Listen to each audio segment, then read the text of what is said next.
Hello, everybody. It's time for another session of Whatever Wednesdays on a Thursday? Let's not try and think too hard about that. That whole thought would make my brain explode, even on impact of that sorts. Also, since first time playing this, it might help if I. There we go. Lower the volume so it's loud enough we can hear it, but soft enough that it's not overpowering my voice. With that said, yeah, Gensokyo Visitor of Touhou. I haven't really played this game before, let alone don't really know much of anything about this game.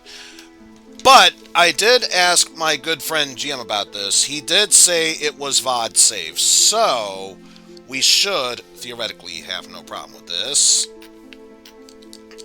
Plus, I love the fact that it looks like it's controller operated when that's not the case. It's basically just with the mouse here. English language, so that way we can actually read it. Windowed, because fuck trying to do this full screen. Not without a second monitor, at least. Resolution, so it's big enough I can see it, but small enough that it's not overpowering. Graphics, ultra level.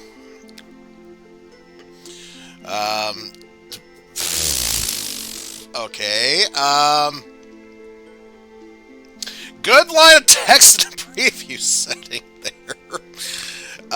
Message speed, auto delay, skip mode for read-only, default font, and font size, what have you. And then, of course, we have the master volume, music, and effects volume. It looks good to me. Let's not waste any time. Let's just dive right into this. As I'm pretty sure we're looking at the symbol of the Hakure Shrine there. What is your name? Why not? Make it as simple. Make it simple. Make it simple. There we go. Don't know why I thought about going to say it's Batman. How's it going, Media Spag and Bastille? Let's see. My university teacher said once we that living in the amazing age of progress. Let me rephrase it. My university teacher said once that we are living in the amazing age of progress. English, I tell you. Moving on. I've already graduated from university, but I still remember his words. Humanity has explored the whole world, from the depths of space to even the smallest of particles. Our own planet has long been completely explored. Our scientific progress has created incredible things that ancient people would have considered as miracles. We have learned so much, but still, it seems that there is something incomprehensible in the world. Something that is right next to us, yet we just do not even notice it. Maybe it's because we were looking the wrong way. Have you ever noticed that life is full of oddities? Well, my name is Eizen. My oddity happened to me as I was walking into a cafe just to meet my friends. And it just happened all suddenly. I was just walking down the street. Sun was shining as I was admiring beautiful girls. Wait, are we sure this isn't... Are we sure the story is about me? Are we sure we're not talking about Opie here? Whatever. Then something grabbed my jacket and pulled me back. I tried to escape, but I couldn't. The cafe was rapidly disappearing in a white haze. It felt like I was flying. Then a thud, pain in my back, and darkness. I must fainted.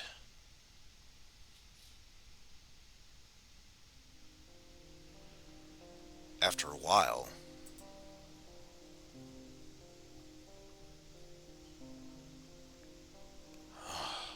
how bright. Oh, my head. What the hell? Where am I? Is it forest? Also, what do you mean it was an every fan fiction? Achievement unlocked, apparently. How did I get here? And why the hell is there a forest in the middle of the city? Maybe I had a stroke and unconsciously walked into the city park?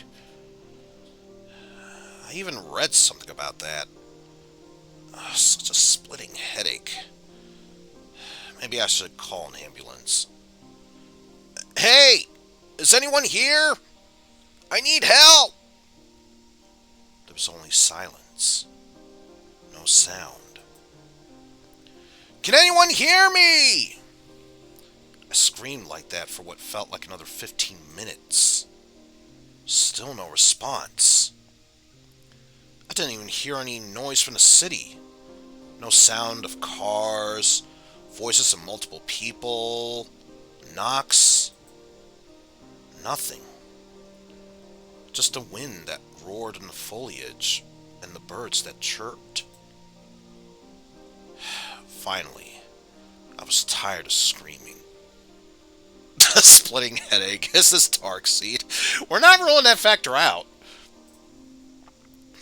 My headache seemed to stop, so I decided to get out of there. I wandered through the woods for a while. It didn't end. The sun moved slowly across the sky. Birds sang, not a single person around. That's insane! Am I going to die here? I started to feel hungry. I'm not sure if I could survive in the wild for a long time.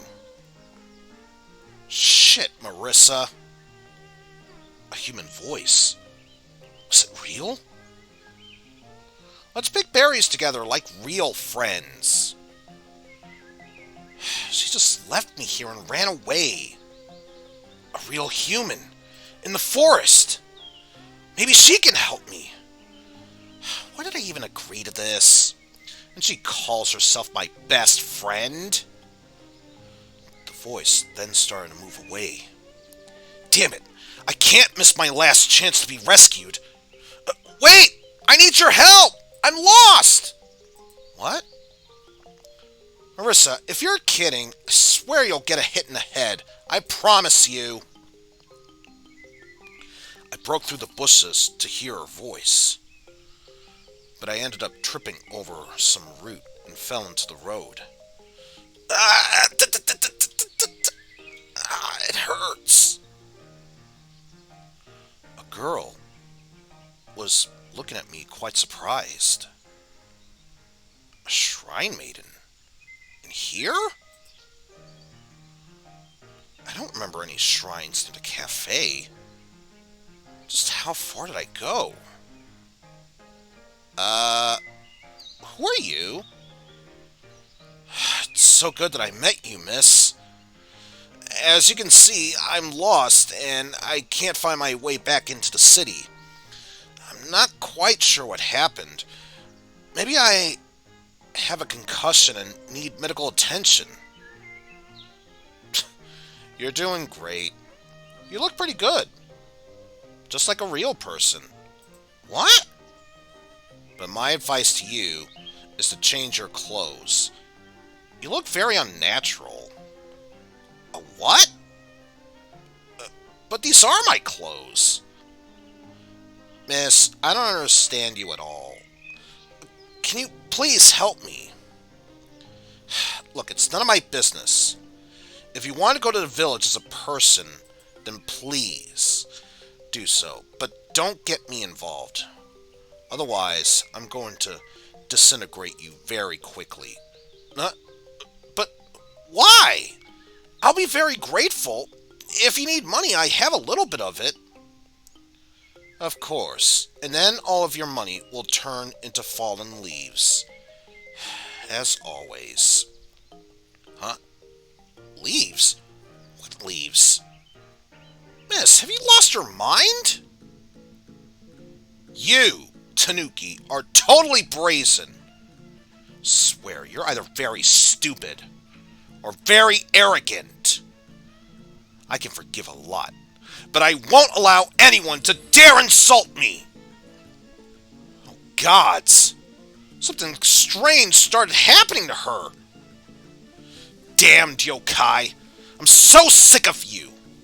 You think you could just do whatever you want? A huge sphere of yin-yang had just flown past me? You dare come to my shrine and defile it! Ah! Just barely managed to dodge it. And the parishioners don't give me the donations. I really don't know how much longer I can keep dodging this. This has to end. And then I have to pick berries in the woods just to somehow live. Ah! Look, I'm not a yokai or even a tanuki. I see. You're a ghost then. No, I'm just a human. An ordinary human. Hold on. I thought I knew all the villagers. Are you new? I don't know about any village. My name is Eizen. I'm an office worker. I was in my town and then I just ended up here. Hey, I completed all lunatic mode. Relax, achievement unlocked. My god. Oh. That's what it is. Sorry, guess I was wrong. People from the outside world usually don't come to visit us very often. Sorry, I thought that you were one of those... Let me start over. My name is Hakure Reimu. I'm a shrine maiden at the Hakure Shrine. Nice to meet you. Me too. Okay, Eizen. Now, we're going to take the food back to my shrine, and then I'm going to take you to the village. I'm sure the locals there will help you. Don't try that hard for me. I should do a great job on my own. Just show me the way. I'm afraid if you move around Gensokyo without me, you might end up getting lost. Huh? Why? I don't think I'm going to get any more lost than I already am right now. That's not the point. You're just going to get eaten. Eaten? By who? What, wild monsters or something? Something like that. You're very lucky the yokai haven't found you yet. Yokai? Something of a mythology. Angry spirits? They're not always evil. More or less annoying. Wait. Are you saying that they exist? Sure thing. I don't believe you. That's just a bunch of crazy talk. No problem. You'll get accustomed. Oh. Okay, it was just changing the seas. It's like, why is nothing happening? What, do I need to make a sudden decision here? But no, that's the case. Reimu, did you kill Rita? Very quickly, we reached an area where the small temple was located. A girl wearing a big, funny hat was standing in front of the shrine. Reimu! You're back already? Marisa, remember when you asked me to go with you for the berries? Yeah? With you, Marisa, not for you. Oh, come on, Reimu. I stepped away because of very important business. That's interesting. Just what important business could that have been? Well, you remember the 3 fairies of light? They systematically lost food. So I flew to check. That's what you do instead of helping me, right? Reimu, I'm bored. It's been so long since anything happened. I thought it might be a new incident or something. Missing food for fairies threatening all of Gensokyo.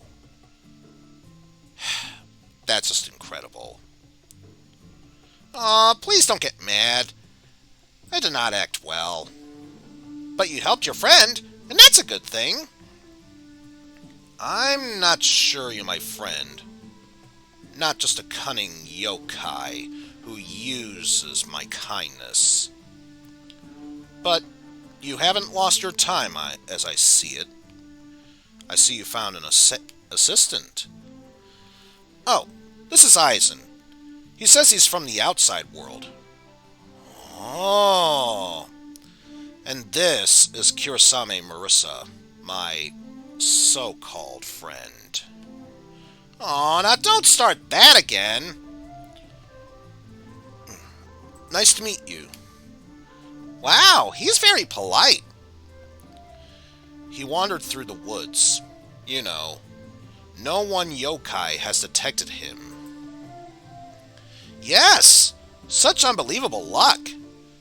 Look, I'm sorry for interrupting you girls, but why do you keep mentioning yokai? It's always yokai this or yokai that. What, is this some kind of cunning euphemism? No. Why? That is the yokai. Big, mean, with a dozen teeth, maybe even some horns. There are lots of them here. All sorts of different ones. There's also vampires, onis, ghosts, gods. Gods? Oh yeah! There's still some moon rabbits as well as fairies, wizards of different magical traditions, immortal hermits, and animated umbrellas. That's crazy! Oh, don't worry about it. You'll get accustomed soon. Say, Reimu, what are you going to do with him? I'll take him to the village. They should be able to take care of him there. Look, you don't have to worry so much. I'll just borrow a phone, I'll call my friends, and they can come by to pick me up. A phone? Just what the heck is that? It's a device. You know, for remote communication. Ah! That's right, Reimu. Do you remember yokai talking about these things that you can use to talk to someone? You know, who's very, very far away? Vaguely. That's right. It's such a little thing. You bring it to your mouth, and you can hear your friends in your ear. I felt a little dizzy. They're sick.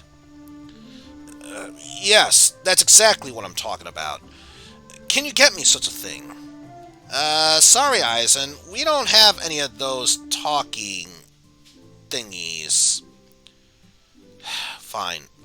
Then why don't you just show me where the nearest bus stop is? Well, we don't have any buses either. It's Gensokyo. Hey, Reimu, have you not explained anything to him? I'm not really a people's person. Besides, this info could potentially traumatize him. Hey, you're a shrine maiden, aren't you? Aren't you supposed to take care of that potential parishioner? What? Just what are you talking about? Oh, come on, Reimu. Learn to be a bearer of bad news.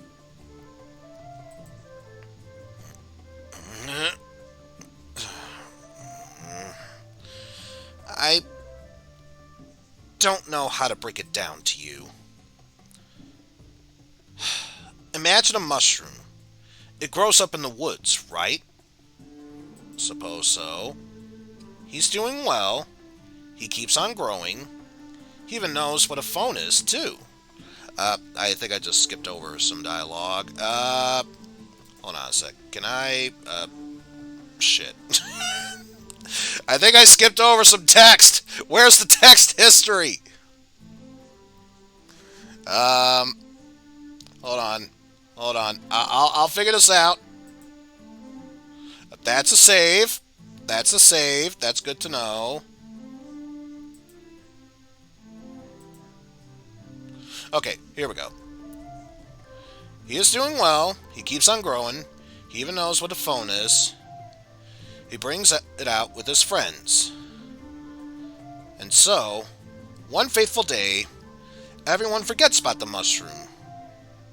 Or rather, this mushroom finds a door to another dimension. And it finds itself in another forest, and is now growing there. And it can't go back to his forest. So basically, we went through a one-way door. And as far as I'm aware, there's no turning back, is what Reimu's trying to tell me. Now, tell me, what do you think of that? That you're very bad at explaining things. Shut up, Marisa! Whoa, whoa, whoa. Just what are you trying to get at? It's Gensokyo. You can't get out of here. What? Why? We're kind of cut off from the outside world by an impenetrable magic barrier. Pfft, magic barrier? What nonsense! Oh no, it's not nonsense. It's very true. Look, girls, where is the nearest hospital at?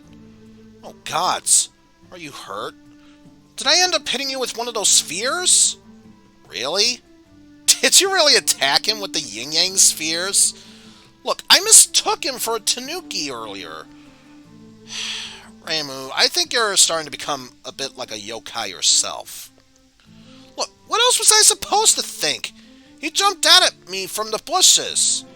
Look, in general, I suggest everyone to go to the village faster. We all desperately could use some help at this rate. Hey, that's not a bad idea. Marisa, take your berries. Oh yeah, that's right, that's right. I almost forgot all about them. Thank you. Look, I hope you don't mind if we stop by the Scarlet Devil Mansion on the way, do you? Huh? And what's this for now? Well, I need to finish some business. Are you up to something again? No, everything's fine. Marisa! Look, we have to go, guys. Otherwise, the berries will start to lose their taste. And they've completely frozen over. What the hell? Ha ha! Got it, wimp! I, Cyrano, the strongest of the fairies, challenge you to a duel! Cyrano, what have you done? What's it look like? I attacked you at a most vulnerable moment. You shouldn't have relaxed. No one should relax whenever Cyrano's around. You've frozen my basket. Now all the berries are spoiled. And now I have to pick up the berries again.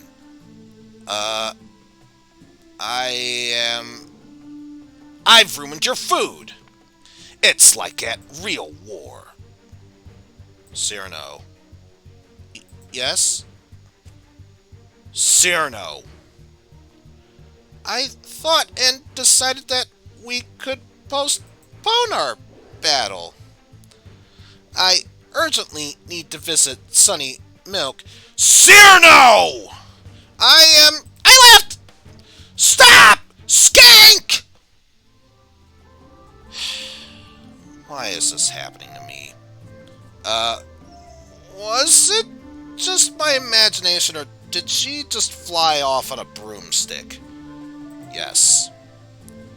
And before that, this girl froze a basket of berries. That's how it was.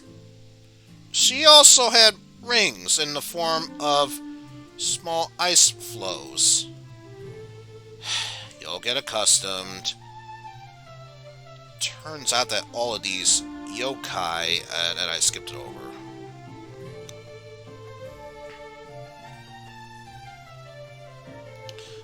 Delicious berries. Oh, forget it.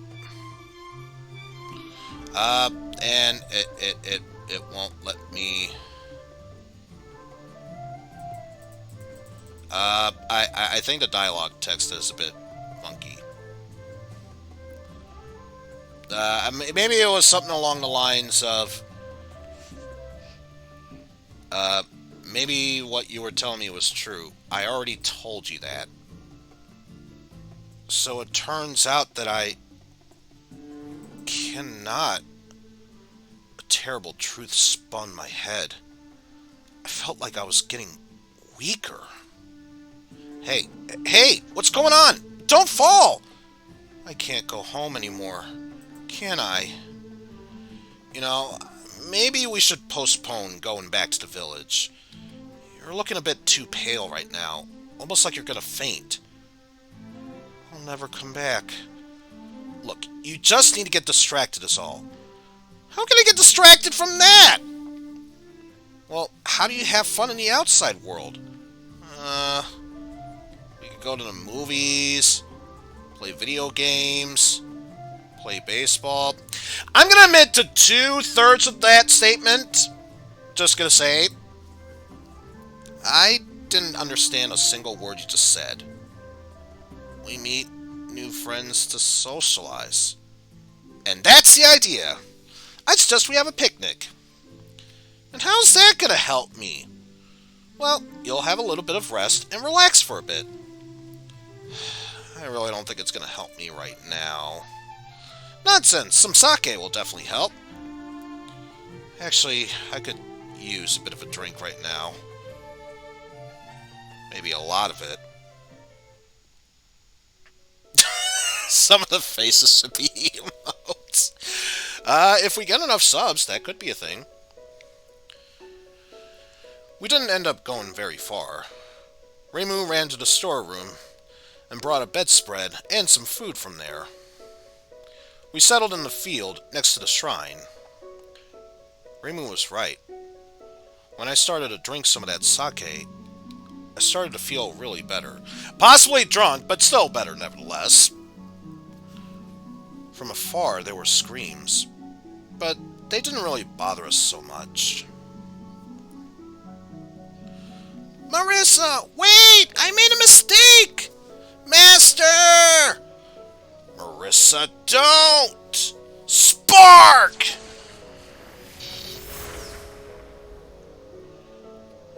Marisa seems to be trying to kill this girl.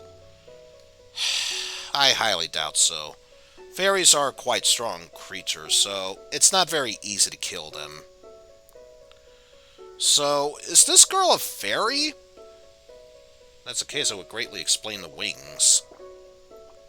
So we had a drink.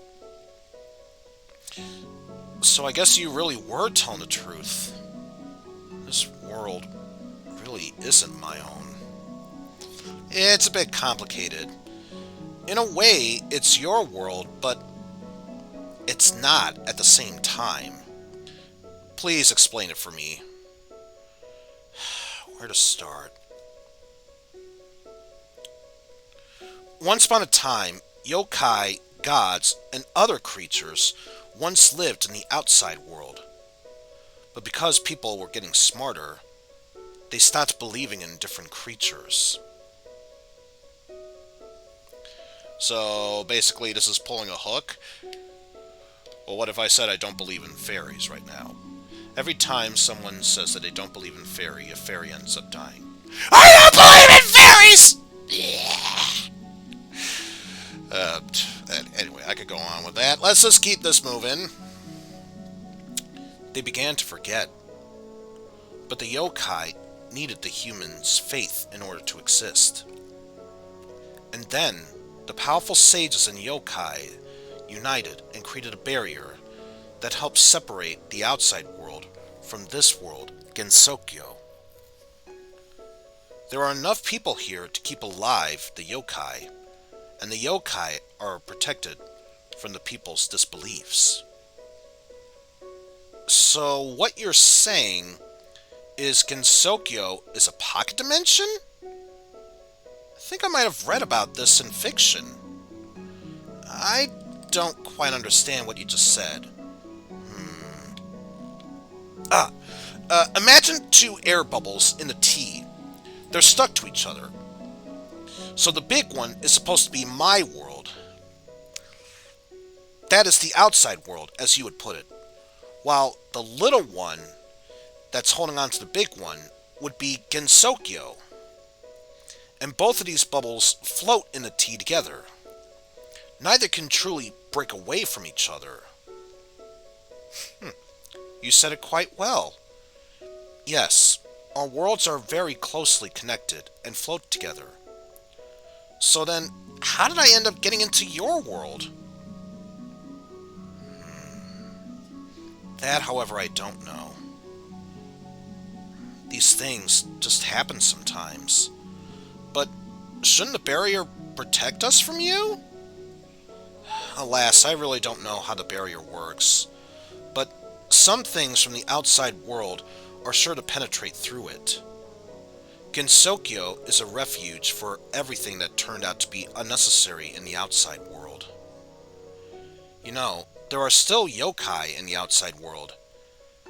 They sometimes come into our world whenever things get bad enough for them.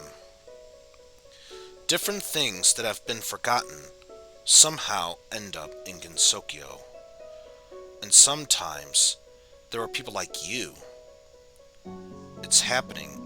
Not too often, but it happens. Yeah.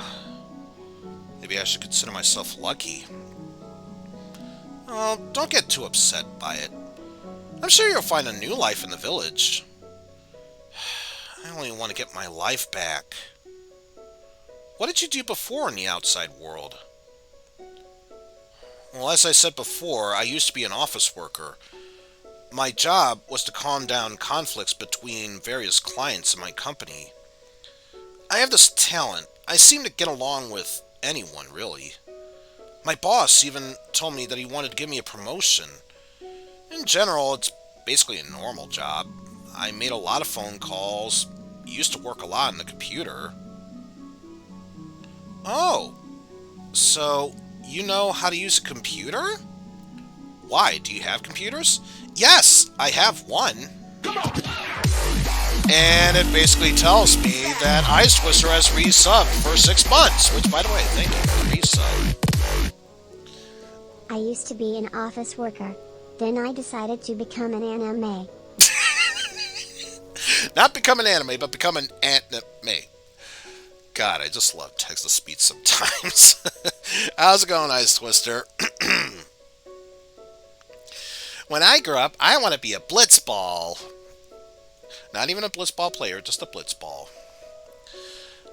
However, we do not know how to make it work. I suddenly burst out laughing. What's wrong? You sure have quite a funny life. Of course, we are on a lower stage of progress than you, but we're also trying. So then, what do? Do you live in the village too?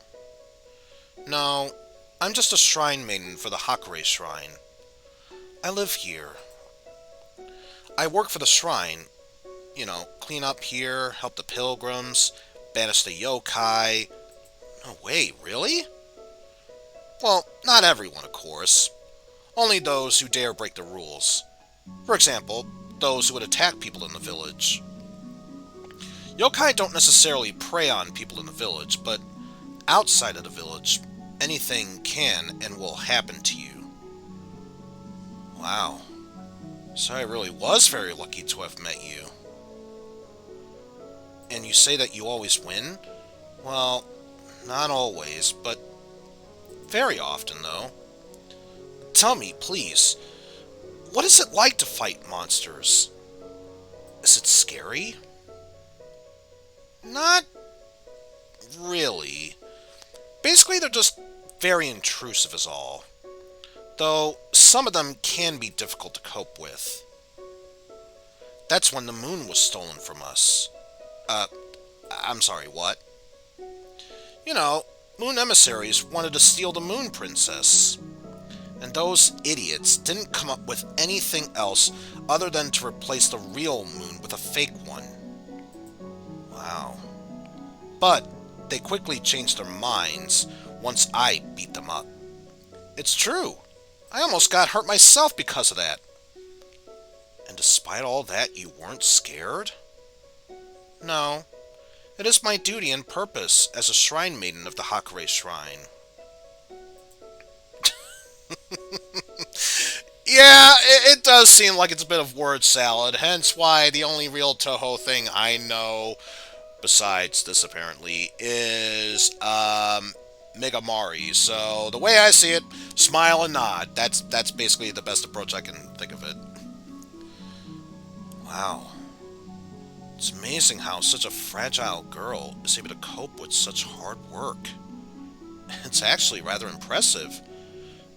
Well, in all fairness, Marisa does help me sometimes. And I have to do it, especially since there's no one else. You know, if I'm meant to stay here, I'd like to help you out. Really? Why? Well, I think your work is very important. And the responsibility is, well, a little too much for just one person to handle. Especially for a young, fragile woman like yourself. What are you talking about? Nothing important! I was just talking about Gensokyo! Really? Well, well. Did you show all the secret places of Gensokyo? Marisa! I am silent. Who am I to keep you from having such fun? Marisa, what happened to that girl with the wings before? Oh, she's just a little busy right now. I had a little educational conversation with her. She understood me and promised not to do that again. She'll even bring a full basket of berries over to the Scarlet Devil Mansion for me. Marisa... Wah, wah, wah, wah, wah, wah. Or what? Oh, come on, she's fine. Hey, Reimu, I was thinking about our guest.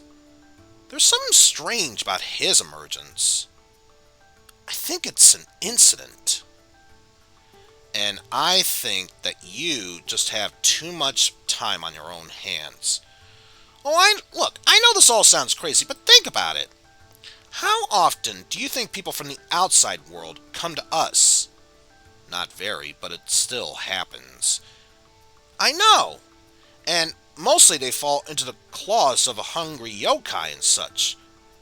Yet Eizen met you. Talk about being lucky. And on a day like this, too! Day? What day? What, you don't know? It's Reimu's birthday! Oh, congratulations. Thank you, Eizen. So, what if it was some strong yokai that did it just to get to you? On the day that you would become the most distracted? Marisa, I promise you made this all up. You only just now noticed the size twister. Well, seriously, who else could I think about playing this game? I'm just a random, ordinary fuck. It makes sense I would stumble into the world of Gensokyo like this. Not sure about being a whole office work or anything, but the rest of it, we'll let that slip by. Marisa, I don't know a single yokai in Gensokyo who could be able to do exactly that. I know! Don't start with me now. Look, the old hag is definitely involved into this. Come on, only she has so much power to move a man out from the outside world. No offense, but who's this old hag? Her name is Yakumo Yukari. Yeah, she's a very powerful yokai. She knows how to open portals to the outside world. Her powers are limitless. And she has never done anything like that. Well, you never know. She might start someday. In order to do this, she must defeat her laziness. Look, girls, I'm sorry for interrupting and everything, but why can't we just talk to this yokai? Who knows? Maybe she could send me back home. Hardly likely. Yukari doesn't really care that much for people. She doesn't interfere, yet she doesn't help them either. Ooh, I know of a human that she cares about. That's rich. She just uses me from time to time. She lives in my shrine, eats my food, drinks my sake, and never pays for anything. That's it! I'm telling you, she's pure evil! More like an old stingy fox. Reimu, I feel like she's created a brand new incident. Look, if you don't want to do your job as a Gensokyo keeper, then I'll do it. You're so annoying. Alright, we're going to Yukari to make sure everything that's going on is not her fault. Awesome! I knew you couldn't be indifferent. Right, let's go see this old hag and shake it out of her. Why don't we just talk? No. Creatures like Yukari understand only brute force. We need to show her our serious attitude. At first, Reimu blocks Yukari with barriers. That's when I'll hit Yukari with the Master Spark. And then, you'll get to ask all your questions.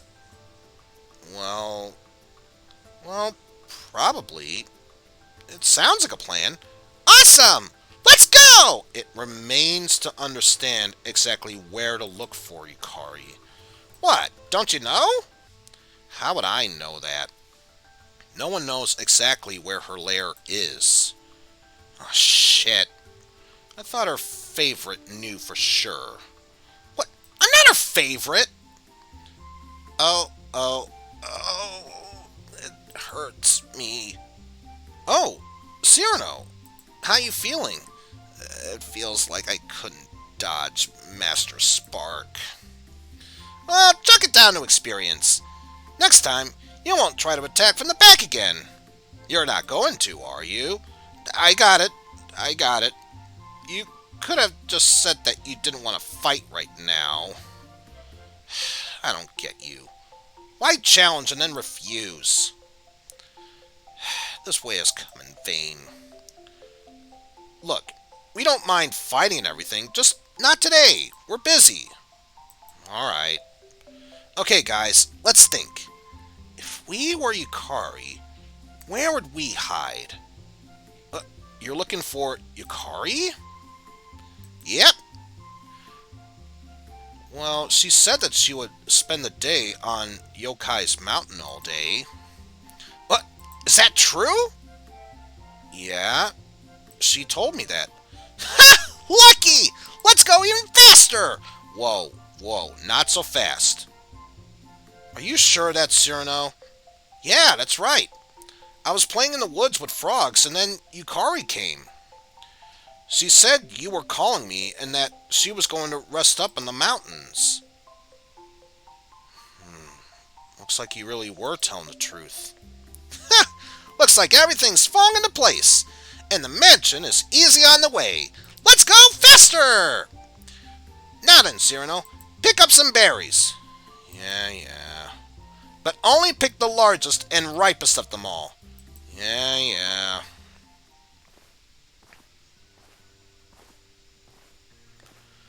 On the way, the girls seemed to argue a lot. I didn't really understand much of their conversation, but I knew for certain it wasn't about me. It's a real incident. This cannot be an incident, Marisa. Oh, come on. Why don't you want to admit to it? There's a difference between snowfall in the middle of summer and an ordinary person from outside the barrier.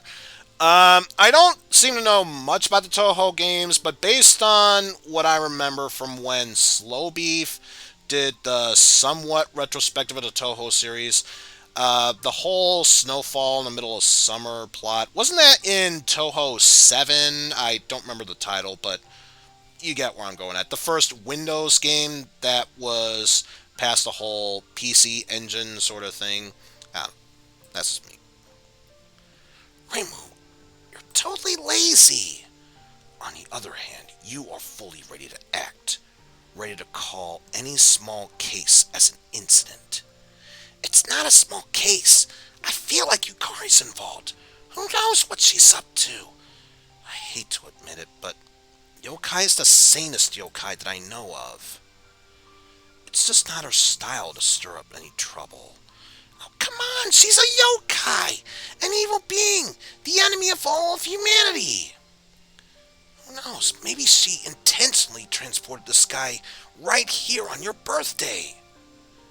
Maybe there's a lot of magic inside of him, and he's gonna explode at this very moment. If that's the case, why didn't he explode before? Well, how should I know? I didn't come up with this cunning plan. Marisa, you're going crazy. Why do you deny everything? I'm tired of arguing with you. Look, we're going to the yokai, and you are complaining over and over again. Because I want you to take it seriously. You know Yukari can't be trusted. I'm always serious when it comes to the yokai. And yet you're overreacting. Eizen just happened to be here. It just happens sometimes. Look, we'll find him a good job in the village, and he'll live there. You know, like everyone else. Ah, I understood something. What was it that you understood? You just don't want Eizen to go home. What? Why? Oh, come on. You're an adult girl. I can understand you. It had to happen sooner or later. Don't talk rubbish! Oh, I'm not judging you, sis. It's alright. Besides, people change. Their interests change with them. Stop it, Marisa, or else I'll hit you. Look, I'll say no more then. I'm going to disturb my friend then. But it's not like that. You don't get it. Of course, Reimu. Marisa! It's not like I enjoy hanging out with my new friend or anything. Baka. I was quite embarrassed and didn't know what else to do. At some point, the forest just ended and we arrived in a mansion. The majestic building was honestly quite mesmerizing. Huge, gothic, caused a strange sense of anxiety. It's like there was something dangerous inside, something that you can't hide from or even run away from. The girls didn't seem to notice anything and continued to swear. Girls, there's a house ahead of you. This is a Scarlet Devil Mansion. We're here. Okay, wait for me. I need to finish up with some business. And clocks can only mean one thing. How did you even manage to lose? She controls time. But yeah. Welcome, mortals. Oh! Oh! Wait. This girl. It's like she just appeared out of thin air. Sakuya, how can you use your power so suddenly? Yeah, didn't want to say anything beforehand, but yes, this is Izayoi Sakuya. Maid and servant to Remelia of the Scarlet Devil Mansion. And because she is proficient with knives and can control time, don't quote me on this, but may be a descendant of the Belmont clan from Castlevania. Not saying, just saying. I'm sorry if I scared you. That wasn't my goal. Today, I'm replacing Hong. and I always thought she was guarding the gate in the wrong way. And the whole bit of Hong is Hong Mei Ling, who's usually the bodyguard to the entrance of the Scarlet Devil Mansion. Oh, hey! What's up, Nigatron? Give me 1 second.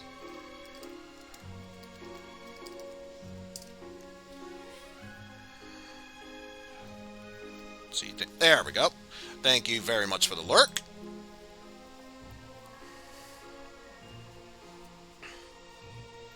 Not at all. Not at all, Bastille. In fact, if it refreshed long enough...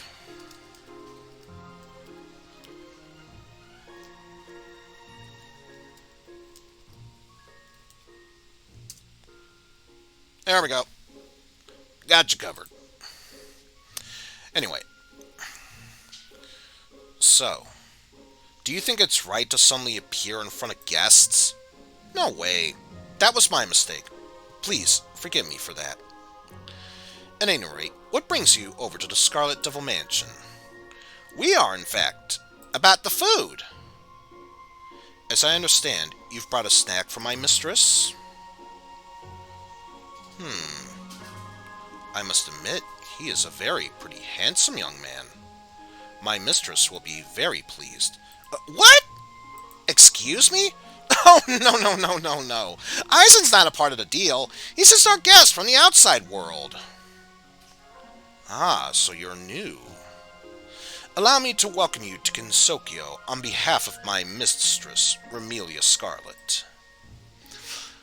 And yeah, if you didn't get the name beforehand, now it's properly introduced. And it's even spelled correctly. My name is Izayoi Sakuya. I'm the main maid of the Scarlet Devil Mansion. My name is Eizen. I'm an office worker. An office worker? I'm not quite sure I know what that is. It's just a normal job. A lot of time working with papers. He knows how to turn on the computer. Really? I must admit that's quite a commendable skill. Anyway, Sakuya, we brought the berries. They're great, ripe, and big, just like you asked. Ah, excellent. My mistress shall be very pleased. She hasn't eaten a berry cake in quite a long while. Wait. Stop. Marisa? You don't want to tell me anything? No? I spent the whole day in the woods on my birthday. I got my dress dirty. I got a splinter. And all these just to make one vampirist eat a cake? Could be. Marisa! Look, if you truly want to kill each other, then I'll ask you to move at least a safe distance away from the mansion. Your magic can prove to be quite destructive. Fine. Then we'll talk later. Okay. Ladies, I'm still waiting for the berries. Oh, just a moment, please. Hey, Cyrano! Just where the hell are you? Yeah, I'm coming! Here, Marisa. New berries. Returned for spoiled. Though you're lucky that the great Cyrano came down to your request and took care of everything. I'm warning you. I hope this was your last plea and now I can go home. What was that? An earthquake? I don't know. There may have been a landslide in the mountains, or mountain yokai do something really weird. It was fairly close. I must check on my mistress's condition immediately. Marisa, I hope you bring the berries, too.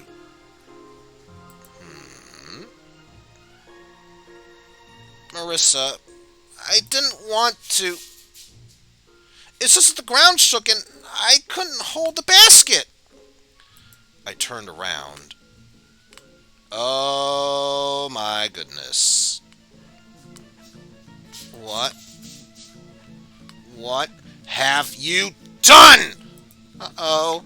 Cyrano! I'm gone! Stop, you skink! I should have eaten at home. Achievement unlocked. As I understand it, we'll see our berries for a while longer. That sounds about right. Reimu, it's not my policy to remind someone, but the mistress has grown tired of waiting for her berries. I will be very grateful if you solve this problem as soon as possible. Hey, that's not my problem. Marisa's flying over there. Catch up with her and tell her that. Master Spark! Stop that! Then stop dodging! Marisa, stop using your magic near the mansion. Reimu, I understand it's your birthday and all, but I'm very embarrassed to ask something important of you from this on your special day. But Marisa has already received a prepayment.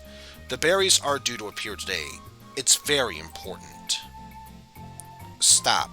Did Marisa take the money from you?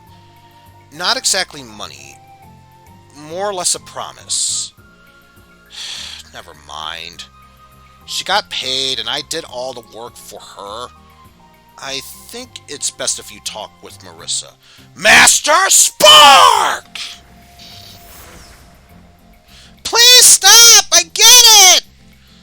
Sorry. I have to leave you. Marisa seems to be out of control. I can't believe that she did this. On my birthday! I don't quite understand your relationship with her, but I thought you were friends. Friends? Ha! It's not like that. She just used me. Maybe she had a reason for it. She's just a thieving kleptomaniac. That's all. To be fair, from what I can recall, the whole plot of Megamari was that Marisa kept stealing books from Patchouli's library, and the whole point is beating Patchouli so you can steal more of her books, so technically that's not wrong. Well, she seems like a pretty smart girl to me, and had she not asked you to pick the berries, then I wouldn't have had a chance to meet you, and to be fair, I probably would have been dead by now. Yeah, I guess you're right. But I still won't forgive her anyways. So what do we do now? Should we go to Yukari? Yes. But first, I'm going to shake the soul out of Marisa right now. Master Spark! Ah! Marisa, you're going to destroy our house. In the end, we ended up collecting the berries all together. Reimu and Marisa were friendly and reached a consensus. No. Well, please, please, please! No! I'll never forgive you, and I'm not going to help. Please, you're my hope! I have no one else to turn to! Take it and work with your own hands. I'm really gonna do it! I swear I'll help! But I can't do it alone! Not my problem. Look, we don't have much time left! Time to what? I can't tell you! It's cool. I'm out. Reimu, please! You're my last hope! It's very important! Half. What? I want half of your reward. And another quarter as a bonus for moral compensation. But then I'm not going to get anything for it then. Then bye-bye, I'm leaving. Ah! Alright! I'll agree to it. Cyrano had the educational conversation, and she volunteered to help. Don't hit me again. Wah, wah, wah, wah, wah, wah.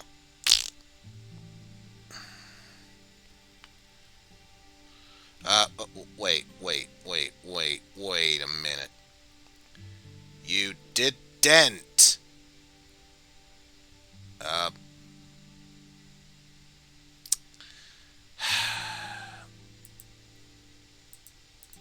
you know what? I know we have the points for it. I know we do.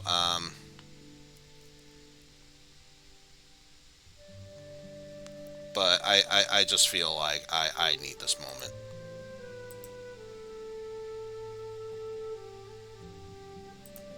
I was gonna say when it's the there we go. That's a freebie. Hey Scotty, fuck you, man.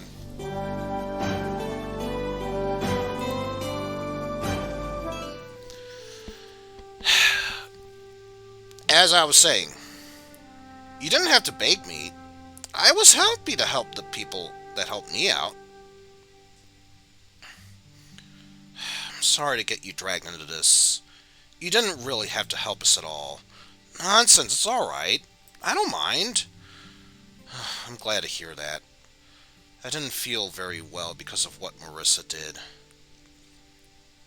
I gotta ask, do you argue with her that often? Sometimes. I know she's a good person at heart, but she does have her flaws. She's empty-handed, she's rude, she's arrogant, and her magic creates all sorts of trouble in battle. For some reason, I couldn't help but smile. Why are you smiling? You know, the way you talk about Marisa kind of reminds me of how my sister talks about me. She's also always grumbling at me, but I know deep down she really does love me inside. Yeah, you're right. I'm just glad that I have a friend like Marisa. Cyrano, don't you dare throw the small berries in the basket! But these are great berries! They're squashed! Well, I'm a fairy! I know better which berries are delicious and which are not. For a while, we decided to silently pick up the berries. You actually know how to get along with people. Hmm? What do you mean? You don't seem to say anything important, but it's much less mad. But now I'm much less mad at Marisa. You really do have a talent. Well, thank you. So, you said that you have a sister? Yeah. Actually, she's a couple of years younger than me. She's actually studying at the university now. How often do you have quarrels with her? Sometimes. You can't be around another person for most of your life and never have a fight. I remember back when I was a teenager. I used to tease her a lot. How so? Different ways. For example, I ate her favorite cakes, or I suddenly jumped around the corner in front of her. She was so ridiculously scared. One time I even poured water on her. Oh, you're so cruel! Nah, I just liked the way that she wrinkled her nose whenever she got angry. She immediately became so small and defenseless that I wanted to protect her from everything in the world. I don't think I'll ever see her again. I felt silent. Reimu couldn't say anything either, but I saw that she was feeling uncomfortable from this. Marisa was fighting with Cyrano somewhere in the distance. Well, don't worry too much. I mean, Gensokyo's not as bad of a place as you think it is. Really? So far from what I've heard from you, I've learned that this is a very dangerous place to live in. It is. For example, I would highly advise against you going into this thicket. It could end quite badly for you. I smiled. I get it. I'll try not to walk into the woods, at least not without your supervision. Well, I can't always be close. That's why you have to think about your safety. Once we get to I'll take you over to Renosuke, the owner of the magic shop. He's actually quite a great man. Makes various magical things. He'll also be able to help make some kind of magical protection for you. But I don't have any local money. Oh, don't worry about it. Renosuke never usually takes any money. Well, then he's definitely some sort of wrong shopkeeper of sorts. I'm telling you, he's a great man. I took different things in his shop so many times, and I never paid for anything. From what I can tell, that's probably called theft. Oh, no. To be fair, Marisa does that too. Marisa, confirm it for me. Beware. The earth then shuddered. Reimu suddenly jumped on me. I couldn't stand on my feet because of her weight, and I fell on my back. Ended up pulling the girl down on me. On top of that, I ended up hitting my head again. Ah! Reimu, are you okay? Reimu was lying on top of me and peered tensely into the depths of the forests. An icicle was sticking out over her head. Cyrano! Marisa! You almost hit us! Master Spark! They've completely gone mad! Reimu looked me in the face. Her brown eyes carefully looked me over. Sorry, did I hurt you? No, that's alright. What about you? I'm fine. I managed to dodge their attack on time. Looks like it's quite a very useful skill in your lands. Why are you wheezing? You squeeze at my stomach. Forgive me! Duck and run achievement unlocked. She quickly rose to her feet. I rose too, albeit with some difficulty. The icicle was sticking out of the tree at the level of my head.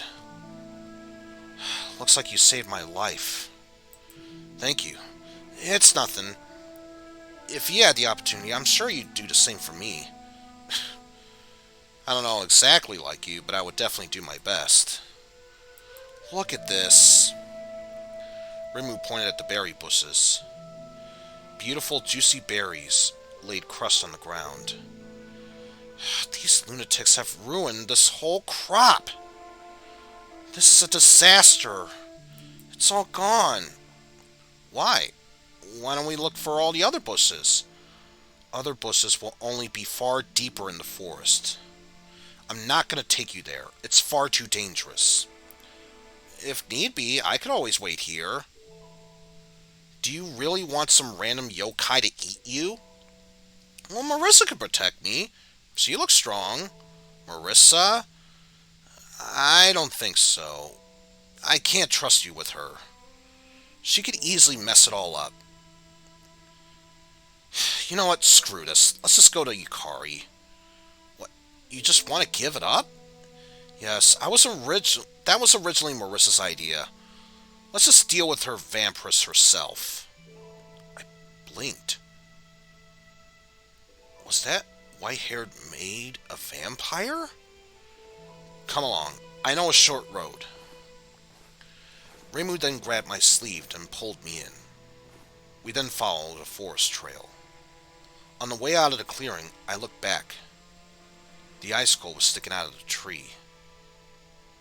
Man, I'm very lucky Reimu had good reaction time. Otherwise, I could have been easily pierced.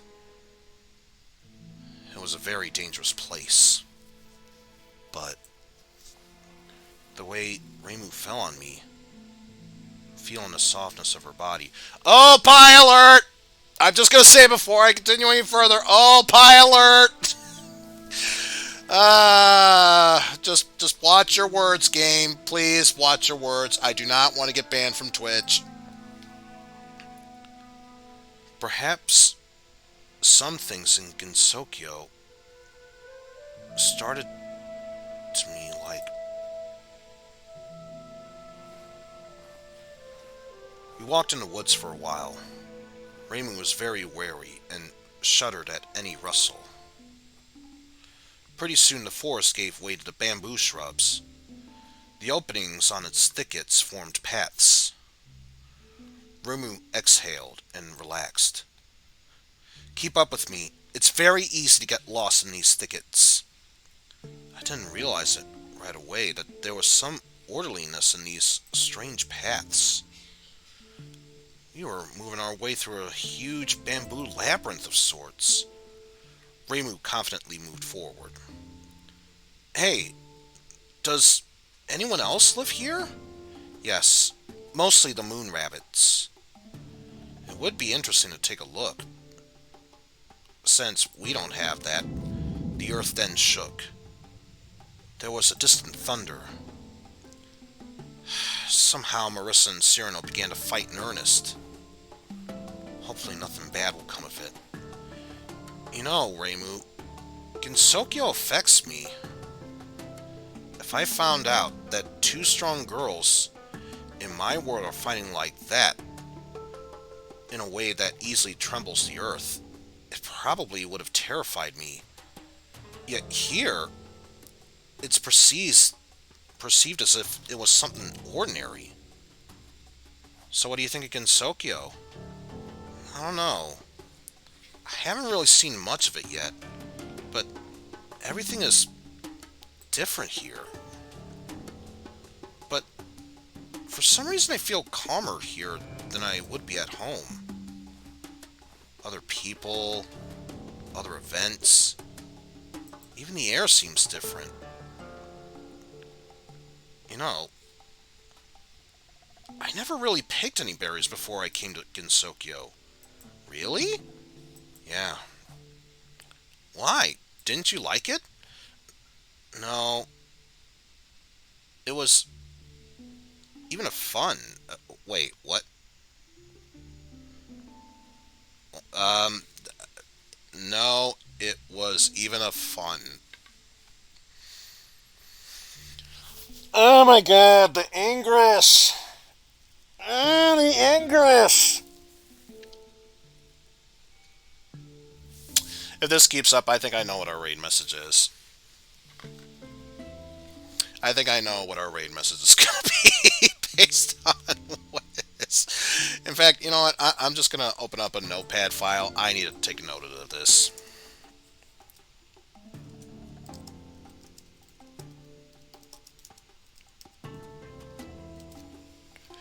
I just have to keep note of this because, my God, the English. My freaking God, the English.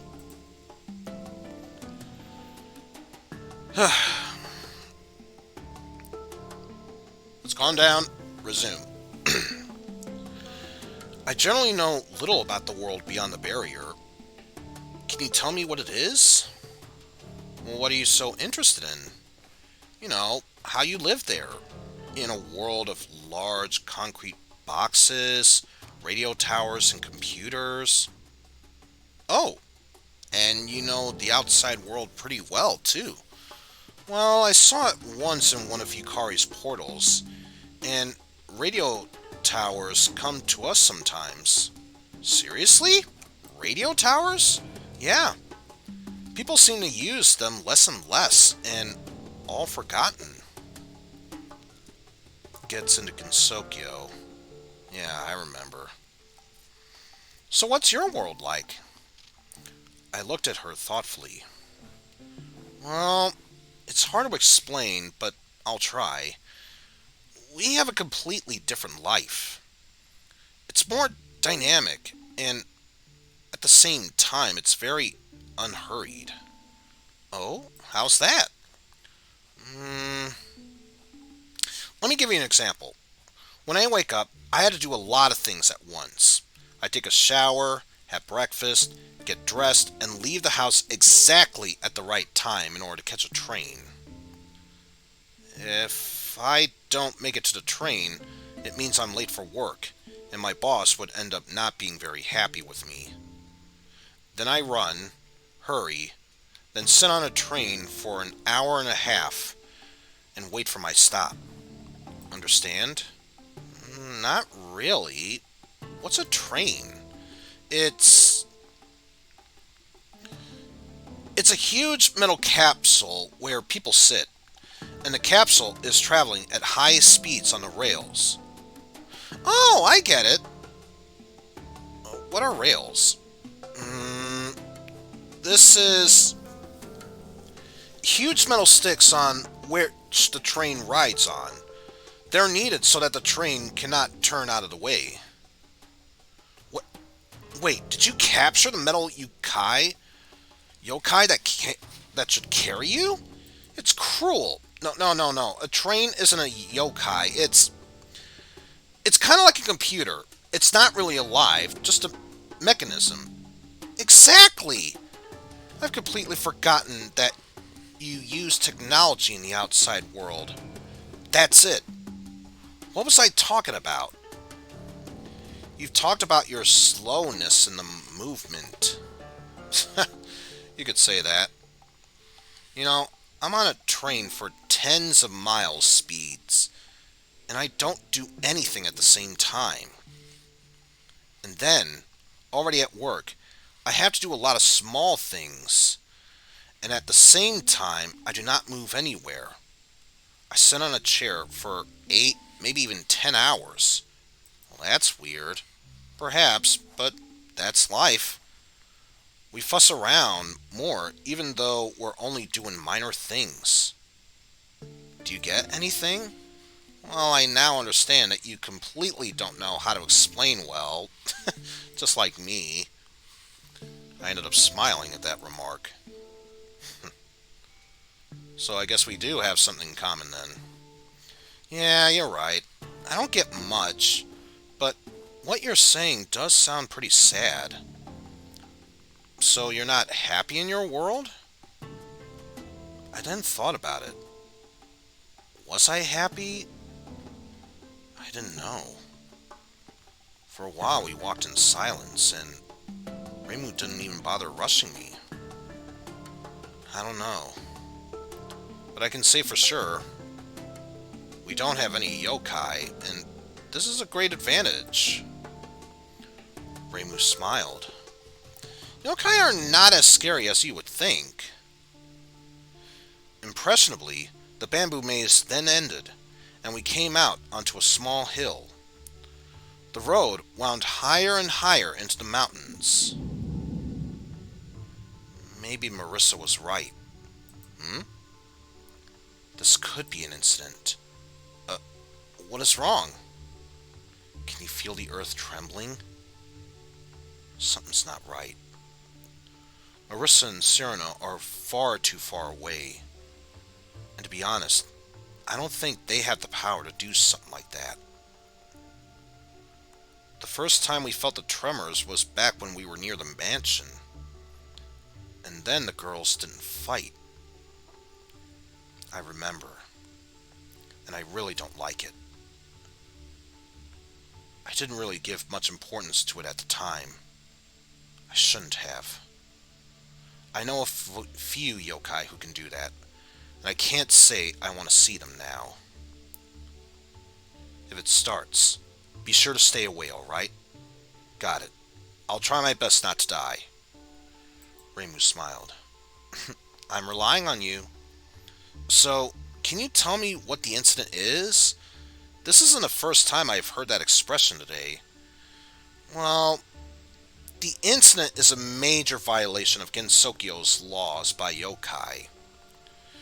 You see, different yokai have different powers, and some are able to create a lot of problems for those living here. For example, in order to tighten the sky up with a bloody haze, or to turn all creatures into fog, or even steal the moon. All this is a violation of Gensokyo's peace and mind. And then someone has to put these yokai back in their place. Let me guess. You're the one that's doing this? Yeah. Or if it's not me, it's Marisa. So is that your main job? Hey, I'm actually a real shrine maiden. I can communicate with the gods, bless people, or even pray for them. This is my real destiny. It's just that no one ends up going to my shrine. Really? Why is that? I'd rather not talk about it. I don't like that subject. Oh, sorry if I said anything to offend you. Please, tell me more about your world. Well, what exactly do you wish to know? Tell me, is there anything in your world that can make you come back? Like your family, or your friends, or perhaps your girlfriend. I carefully looked at Reimu. She was concentrating on walking along the road, not showing in any way that she was interested in my answer. I wondered what question she really wanted to know, and what the answer to that question she was truly interested in the most. For some reason, I remember that she was particularly eager to rise when she knocked me to the ground. Well, my parents are elderly. They're former teachers, but they've retired now. And I've already told you about my sister. I've actually been living separately for a long time. I've been distancing myself from my family, though we do support each other as best as we can. We usually meet friends every weekend.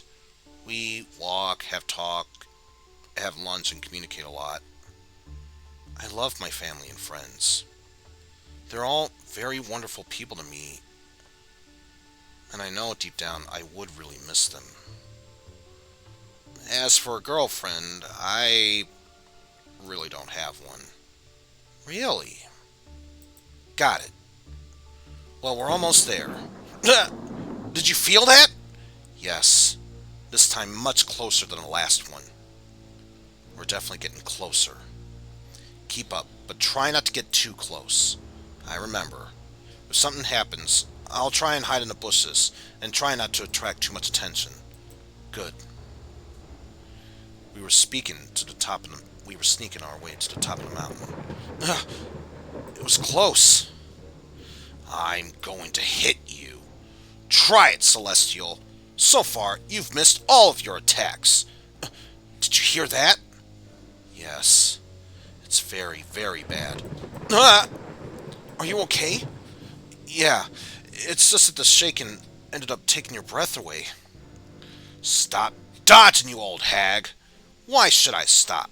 You're trying to hit me. I'm going to hit you. It's just a matter of time. Well, well. Run! Before they destroy everything! We were running up the road. The earth was shaking. Stones were rolling down from the top. Reimu was but a few meters ahead of me, and I heard her screaming, "Stop it now!" Reimu. I kept thinking when you showed up. Where's the young man? Don't bother me, Reimu. It's going I'm gonna strangle the life out of this old hag. And let me guess. I ran into the open area, breathing heavily. Ah, we should have shortened the stage, but But yes, it turns out we ran into Yukari, the one on the left. The other one, I believe, what was it? Her name, Tenshi? Now, I'm a huge anime fan, so I'm saying Tenshi, not to confuse with Tenchi, because, you know, the whole Tenchimuyo series.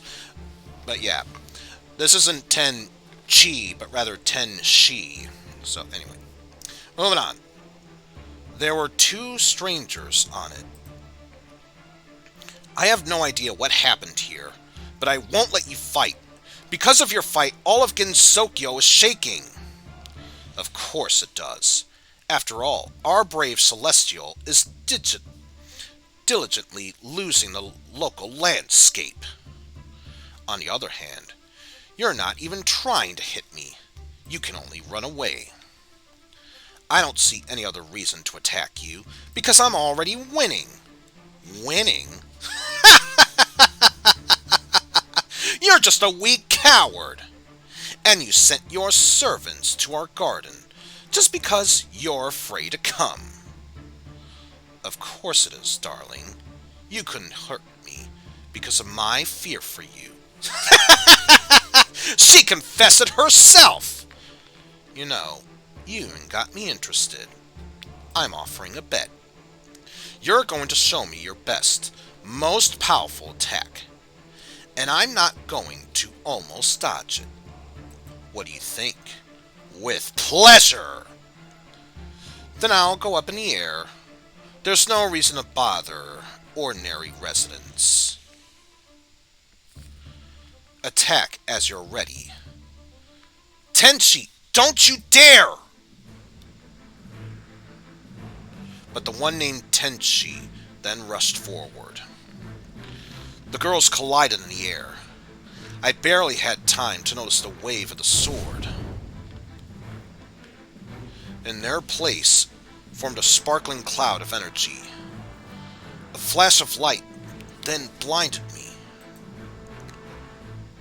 In the flashes of energy, I could hardly see the girl's shade. Tenchi, stop it! Reimu was standing next to me, while her clothes were fanned by the gusts of wind. But Tenchi didn't listen. The fireball fell to the ground, and covered the ground with a scorching wave. My ears got blocked from the rumble. It seemed as if lightning struck near us. The mountain trembled even more intensely than all the previous times. I couldn't stand on my feet and ended up falling to the ground. The force then pressed me forward to the ground. I felt infinitely small next to such power. I don't know how long it all lasted, but all of a sudden it was over. I could take a breath again. Got up and sat down. Tenchi stood next to the huge crater. The wind ruffled her hair. The sword was stuck to the ground. She looked around victoriously. Ha! Take that, old hag!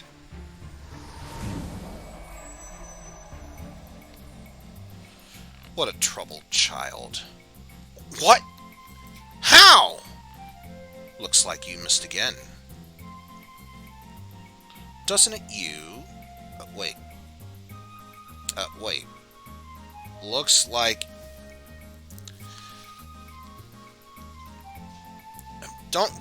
Shouldn't it say something along the lines of, it looks like you missed again, don't you agree? But, doesn't it you? The raid messages. The potentiality of the raid messages. My God.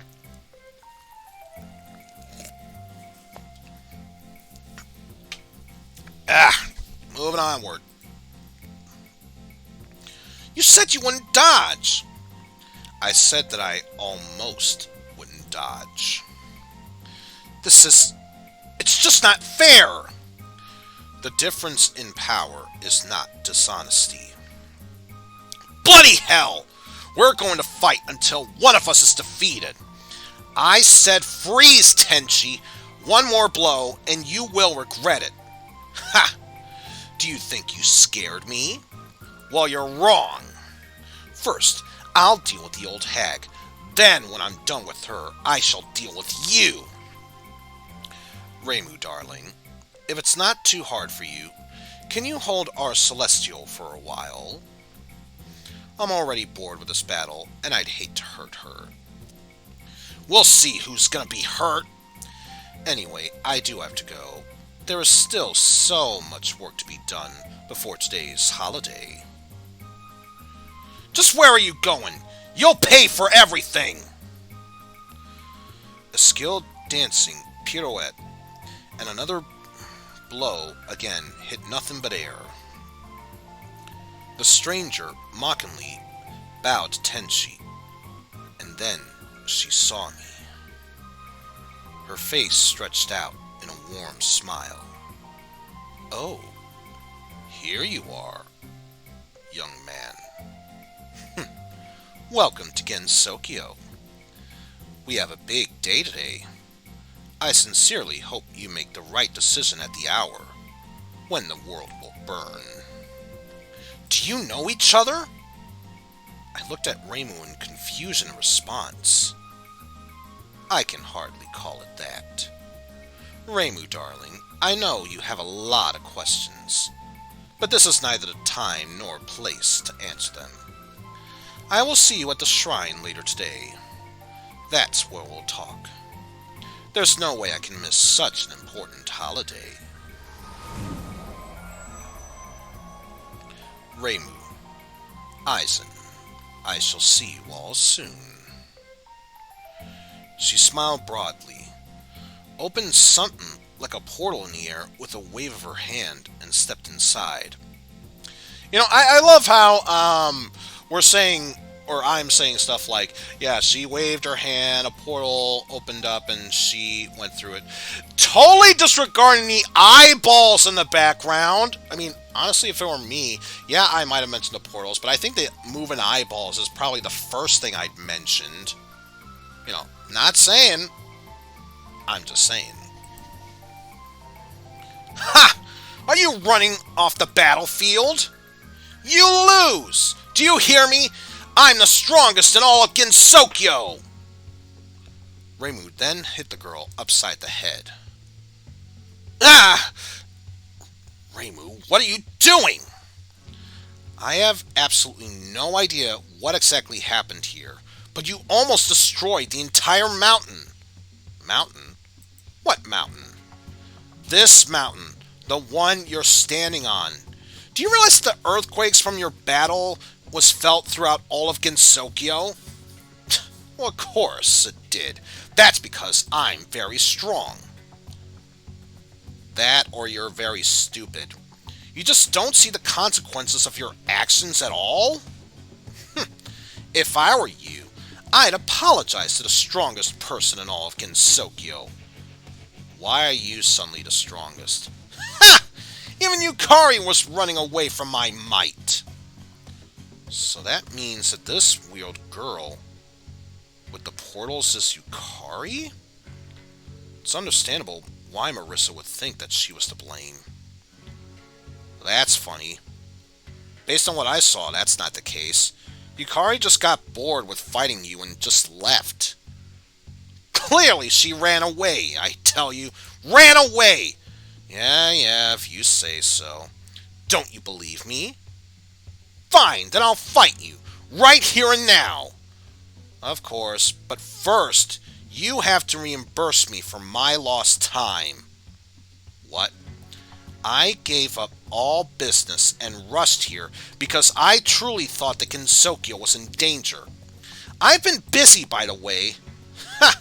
You're not even doing anything. You'd sleep under a futon or clean up around the shrine, said the one who was lying on the cloud all day long. Well, what else am I going to do in heaven? Of course. Oh, poor Tenchi didn't know just what to do with herself. That's why you decided to fight Yukari, am I right? No! I wanted to know what her servants had forgotten in our garden. It's not the first time they've been caught up there. Do you always ask questions with your sword? No! I was just angry. And even if it is, what's wrong with that? Because I need to talk to her. And now I don't even know where I'll be able to find her. She ran away from your stupidity. Well, do you admit she was scared of my power? Yes, that's exactly what happened. Eizen, we're leaving. No one's going to help us here. It was then Tenchi looked at me for the first time. I raised my hand in a greeting. Who's this young man? You don't have to worry about that. We're on our way out. Oh? You've never brought humans to me before. This is interesting. I don't go to see you very often. Only when you're going to do another stupid thing. What an interesting specimen. Oh. What? Don't you want to introduce me to him? No. It was rude, Reimu. Oh, gods. Tenchi, that's Eizen. Eizen, that's Hinanawi Tenchi. There. You happy now? And what is he meant to be? Some kind of yokai? Is that why he keeps quiet all this time? Does he kill victims with his voice? No, I'm just human. You know, just don't want to get in your way is all. Are you really an ordinary human? Maybe you might have something interesting. A third hand? Maybe even some gills? I didn't quite get it, so all I could do was blink. No, just an ordinary human. Or at least I was an ordinary human since this morning. Ordinary human? Reimu, I'm so disappointed. What do you mean? I never thought that our Yakuza Shrine Maiden would go out of her way with just an ordinary person. Oni would have been much better suited for her. Or maybe even demons from hell. What? Oh, please, everyone knows it's easier for you to communicate with yokai than people. Don't talk rubbish. And besides, what do you mean? I don't go out with him at all. You mean you came all this way without any reason? No, we were looking for Yukari, and because of your stupid battle, now we're forced to come all this way for nothing. And now, we have no other choice but to go back. Thank you very much, Tenchi. Hey, you can't blame me for your failures. How can I know that this was the best moment that you could get from Yukari? I swear, you mortals, always in such a hurry. So now I need to adjust my schedule to your fuss? Whereas you should do it. Maybe then you'd realize what kind of trouble you're causing for the others. Ugh, you're making me so mad. We're leaving. Swear all this way and all in vain.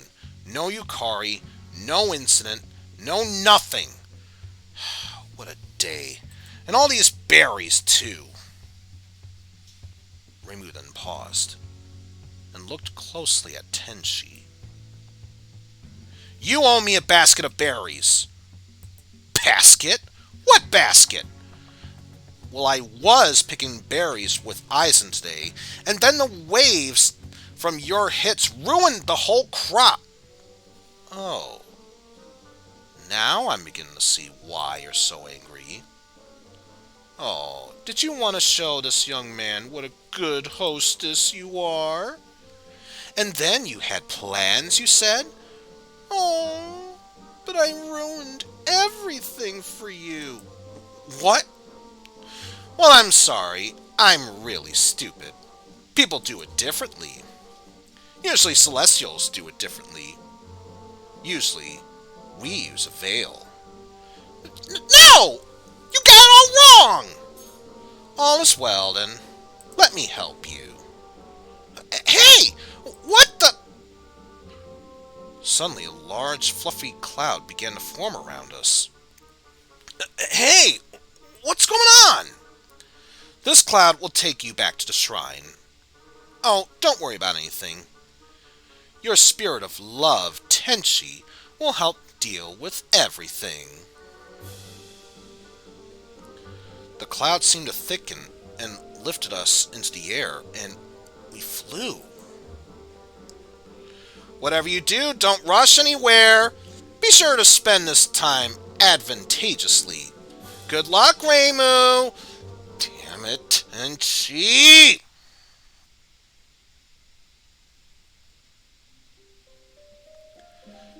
Tenchi was screaming something else after us, but I wasn't listening anymore. I guess I was focused on other things. I was flying through the sky, on a cloud no less. That's incredible! It was not very convenient to keep the balance at start, but I quickly adjusted. Oh, and achievement unlocked. Quite comfortable. The cloud was surprisingly resilient and solid. It was like standing on an inflatable mattress. I carefully crawled to the edge. The ground was moving smoothly beneath us. I'd be very careful if I were you. Don't go falling over the edge.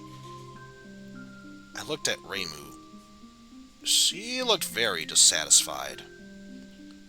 Reimu, can you believe that we're flying? That's incredible! Yes. It's amazing! We're flying on a cloud! We could fly faster, but this cloud is barely moving. What? Don't you like that? I mean, we're flying! It's just a flight. I could fly without a cloud. What? You can really fly? I must have had a very dumbfounded look on my face. Think so. I could do that. So can Marisa. Most of the yokai can. Granted, it's not something complicated. It's just a flight. It's amazing. Though I wonder, Can I do that too? Well, I don't know. It does require certain skills, and most definitely a lot of spiritual strength. I really would love to learn. It's just unbelievable. I know. In the past, I did not know how to do this, and used the services of my friend. He carried me on his back, which I don't remember the name of the turtle, which was basically the animal guardian spirit of the Hakure Shrine, but it was basically a giant turtle that I remember from Touhou 2, I believe, which, honestly, based on what I've heard, was the real first Touhou game, since the first one was kind of like, what's that one game? Arkanoid-esque like, and not really a bullet hell type of game. So, but yeah, that's basically what she was talking about. Can you show me how to fly? Well, of course, but definitely not here and now. I wouldn't want you to accidentally fall off the cloud. Oh, yeah, I suppose that would have been very embarrassing.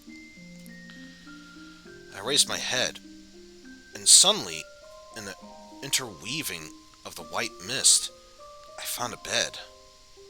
A normal double bed made of cloud. Hey, Reimu, look! Reimu looked back and sharply blushed. I flopped on the bed. She was able to keep my weight down just fine. Barely noticeable spring, and was actually quite soft. Only now did I feel how tired I was from the whole day. I just wanted to lie down and do nothing. I wonder if I'm so tired. Just how does Reimu feel right now? Hey, did you want to lie down too, Reimu? No, thanks. Come on, bed's wide enough. There is space for two. Absolutely not! I feel fine just right here. Well, up to you. I'm tired from today. A little rest wouldn't hurt. I shrugged my shoulders and leaned back on the bed. The sky was moving slowly over me. Gensokyo truly is an incredible place. It's only been a whole day, and I've seen so much of it. But perhaps this is probably the most unusual thing. I scooped a piece of the bed in my palm, and it slowly, like raisin, flowed out of my hand. This Tenshi's amazing. Wonder what else she could do from the clouds. Amazing is definitely an incorrect word for it. Rather, she's an irritating disaster. She seemed normal to me. A little restless, maybe, but... Yes? Then I think we should ask this cloud to send you back. Celestial and her homeboy... I think you're going to get along really well with her. You need to ask her for a veil. I'm sure she'll gladly give it to you.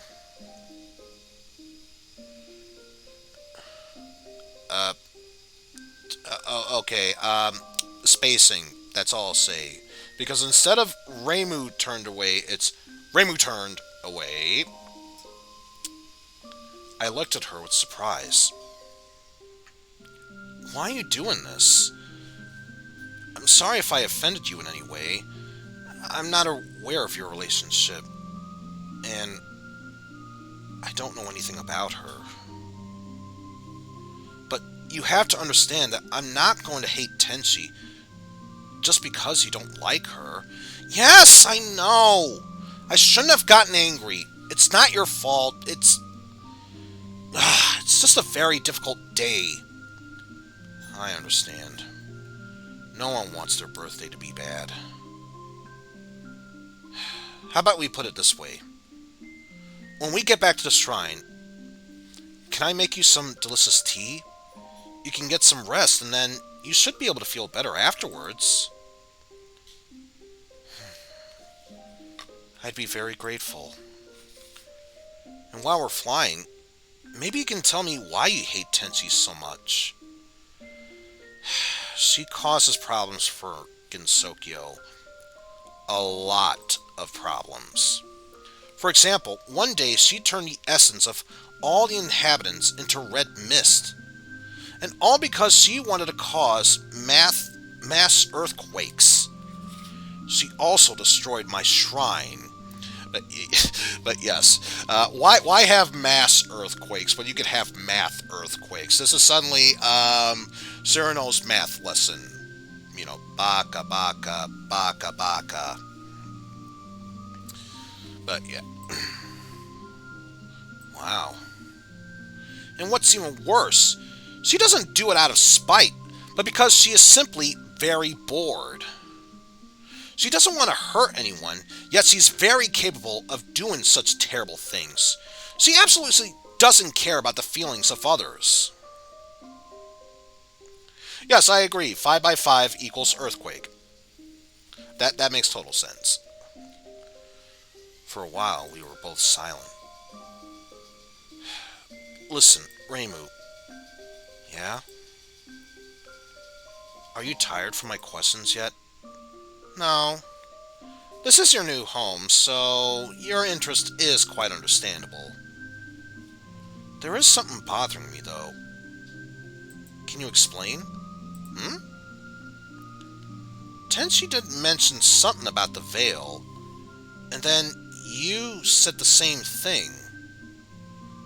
And Tenchi said something about me that I wanted to take away your veil. I can't figure out how this has anything to do with me. It's nothing. It's just her joke. Ha ha ha ha ha ha ha ha ha ha.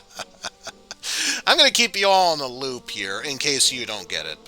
But I understand what they mean by veil. Wink, wink, nudge, nudge. She's just a celestial. She doesn't understand anything about people. Yeah? I mean, you are acting a bit weird. I am? No! All is well! Why is this cloud moving so slow? Reimu, I'm not a child. You can't fool me. You know I don't like your hints. Do you really want to know? I would appreciate you. You know, Celestials. They're often bored in heaven. And among people, there was a rumor that if you get the veil of a celestial, the celestial will remain with you for your whole life as a wife. Bingo! And some celestials begin to leave their veils on the ground so that they would be found by men. I see. It turns out when she hinted that you want to give me a veil, think so. And it's like she interrupted. Apparently. And then she apologized, and now there's a bed. It looks like the truth. And Tenchi told us not to hurry, and the cloud is moving very slowly.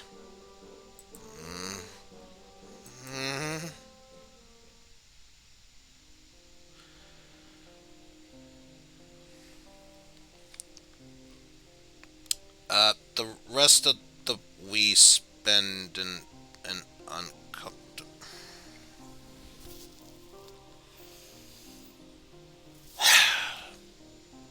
You know what? It has absolutely nothing to do with this, but this is my immediate thought about a whole English bit. My exact thoughts here.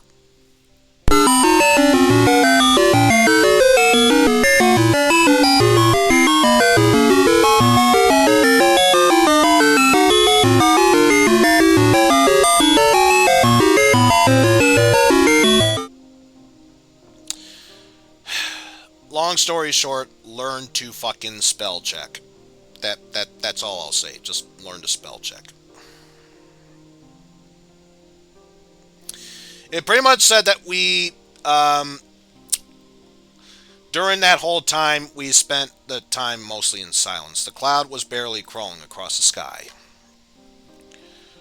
Quite the most awkward 2 hours of my life. How coincidental, considering we're practically at 2 hours right now. Wow!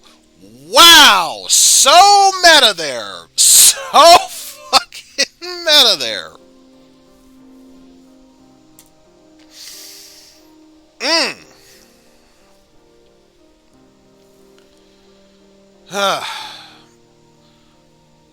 Finally, the cloud landed in the courtyard of the shrine and slowly melted.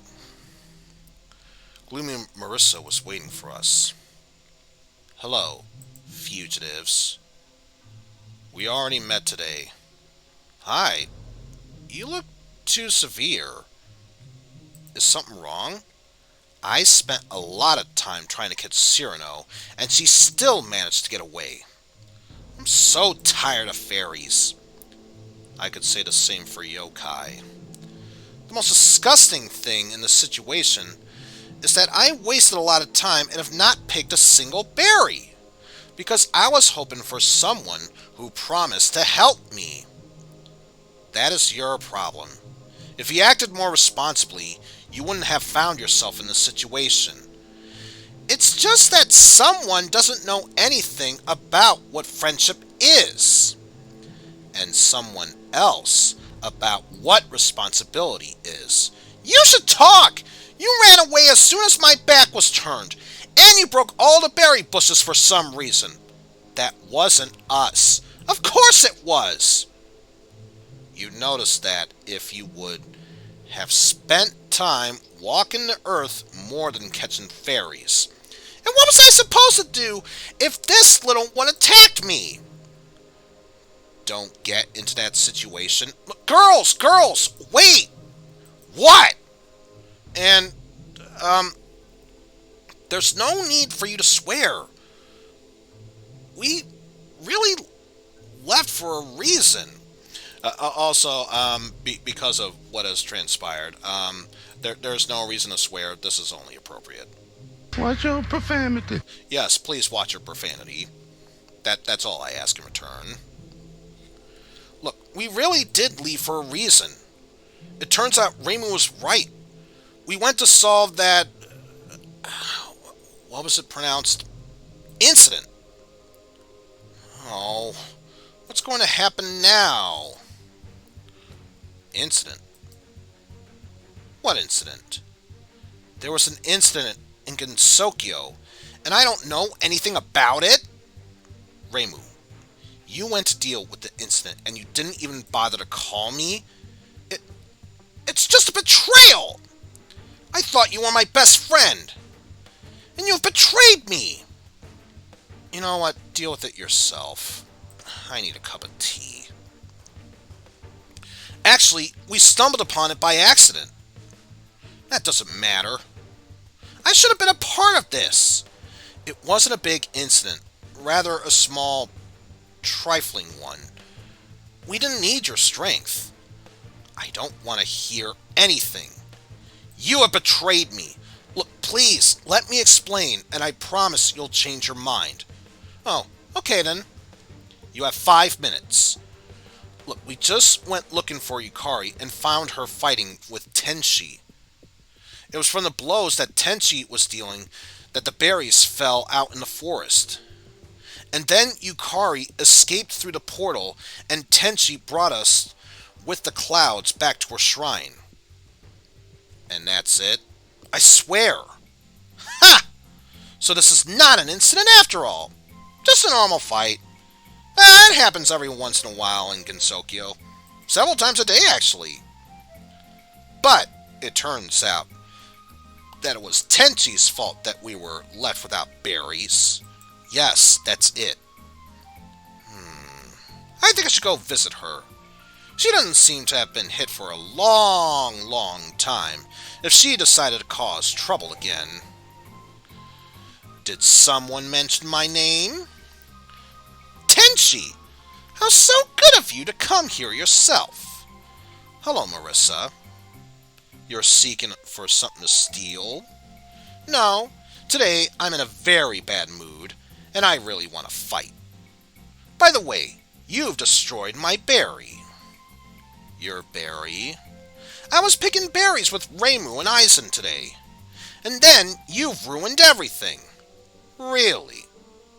It turns out that you, Reimu, and Eizen, after picking berries, Tenchi then looked at me with big interest. I think I'm starting to understand why Reimu chose you, an ordinary human. I wonder, are all ordinary humans like you so insatiable? Well, Marisa wasn't so much picking berries as much as she was chasing after Cyrano. It turns out Cyrano as well? Ordinary people truly are amazing. Now it's quite clear why among the Celestials you cause such a ruckus. What? No, you got it all wrong. Of course. Well, I hope you had plenty of 2-hour flying on that cloud. So tell me, was the bed soft enough? A bed? What bed? It was incredibly soft, thank you, but your flight was very slow. Of course, I just wanted to create the right atmosphere for you. But now I realize that you were really much eager to get back to Marisa. What atmosphere? Anyway, I brought fruits, as I promised. Berries don't grow in heaven, but I think that will suffice as compensation. She then stretched out a basket full of peaches. Is that what I'm thinking? Yes. These aren't just any peaches, but rather heavenly peaches. Is this for us? Yes, as a compensation for the inconvenience that I've caused. Woohoo! Alright then, Tenchi, you are officially forgiven. Is everything okay? This is great! Reimu! Reimu, look! Well, I'm glad the situation has been resolved. It was extremely tactless on my part to disturb you. See you at today's party, Marisa. Eizen. Tenchi might have turned around, but I managed to catch her hand. She then looked at me in quite shock and surprise. Look, Tenchi, I'd like to clarify about the veil. Oh, don't worry. You're both adults, and I don't have to judge you. No, you got it all wrong. I'm talking about that moment. Ah, I get it. You wish to take my veil, too. Even after Reimu, Marisa, and Cyrano. Ordinary humans are really intriguing. Look, just listen to me! Oh, I understand. My appearance has overshadowed your mind, and you want to be with me. But that's simply not going to work out. Don't get me wrong, you're a very young and handsome man, but I don't want to stand in line with these plebs. She nodded, waved her arms, and then flew up into the clouds.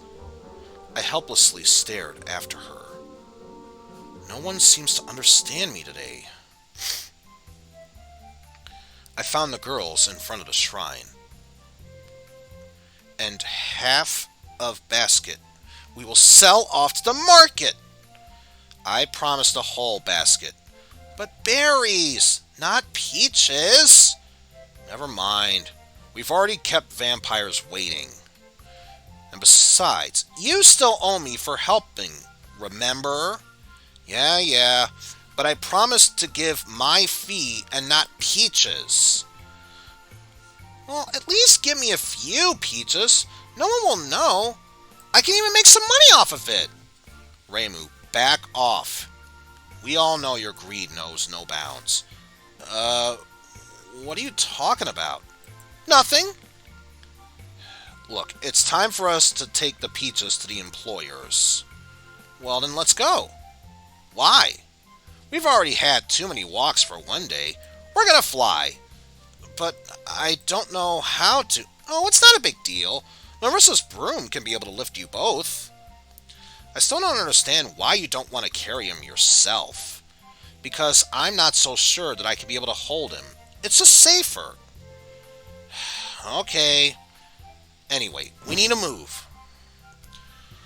Marisa whistled, and seconds later, there was a rumble from beneath the shrine. What is this? I have no idea. It sounded like something fell. Yeah, it did. Did you hear that? It's that sound again. Looks like it's coming from behind the shrine. But the storeroom's the only thing in there. Oops. What's wrong? Perhaps, theoretically speaking, although I'm not completely sure myself, but still, stop mumbling and tell me.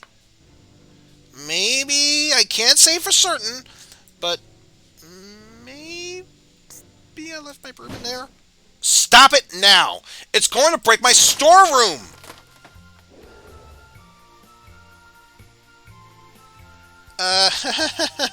Too late. Marisa, you owe me a new storeroom. That's fair. Marisa looked guilty. She then turned towards me. Okay then, time to fly. Oh, but before that, a couple of broom management lessons.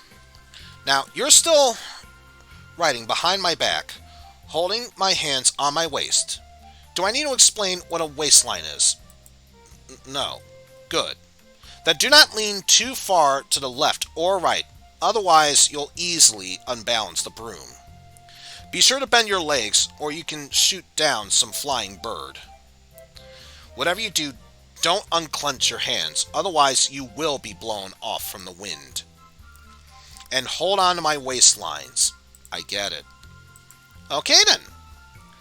Marisa then got onto the broom, slapped a few times the stick behind herself. I'm going to hang on the basket of the broom. Be careful not to drop the peaches. Well, can I carry them? I don't think so, or they will immediately appear at the nearest market. Reimu was sulking. I then sat on the broom behind Marisa, and she wrapped my arms around her. Hey, Eizen? Yeah? That's not my waist. Sorry.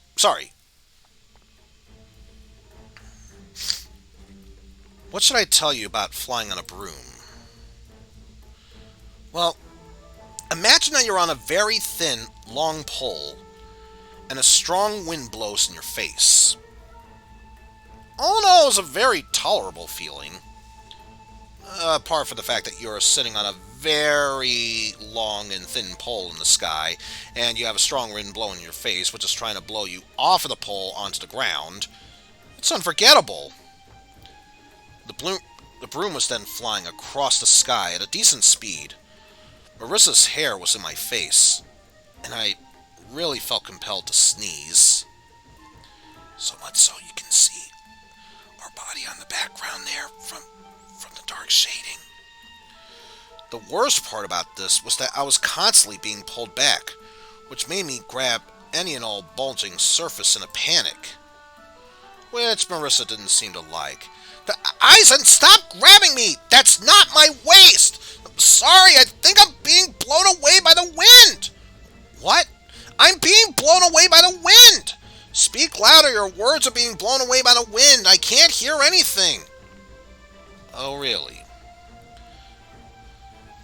I just took a deep breath, grabbed her skirt, feeling soft female body under my fingernail. Oh, pie alert! Oh, pie alert! And again, Marisa gasped. It looked like Marisa herself, much like Reimu, didn't feel any discomfort from such dizzy flying. I wasn't really listening to them. I was more or less focused on not falling and splattering on the ground. It looked like that they were fighting again. Don't think I'll forget about the storeroom.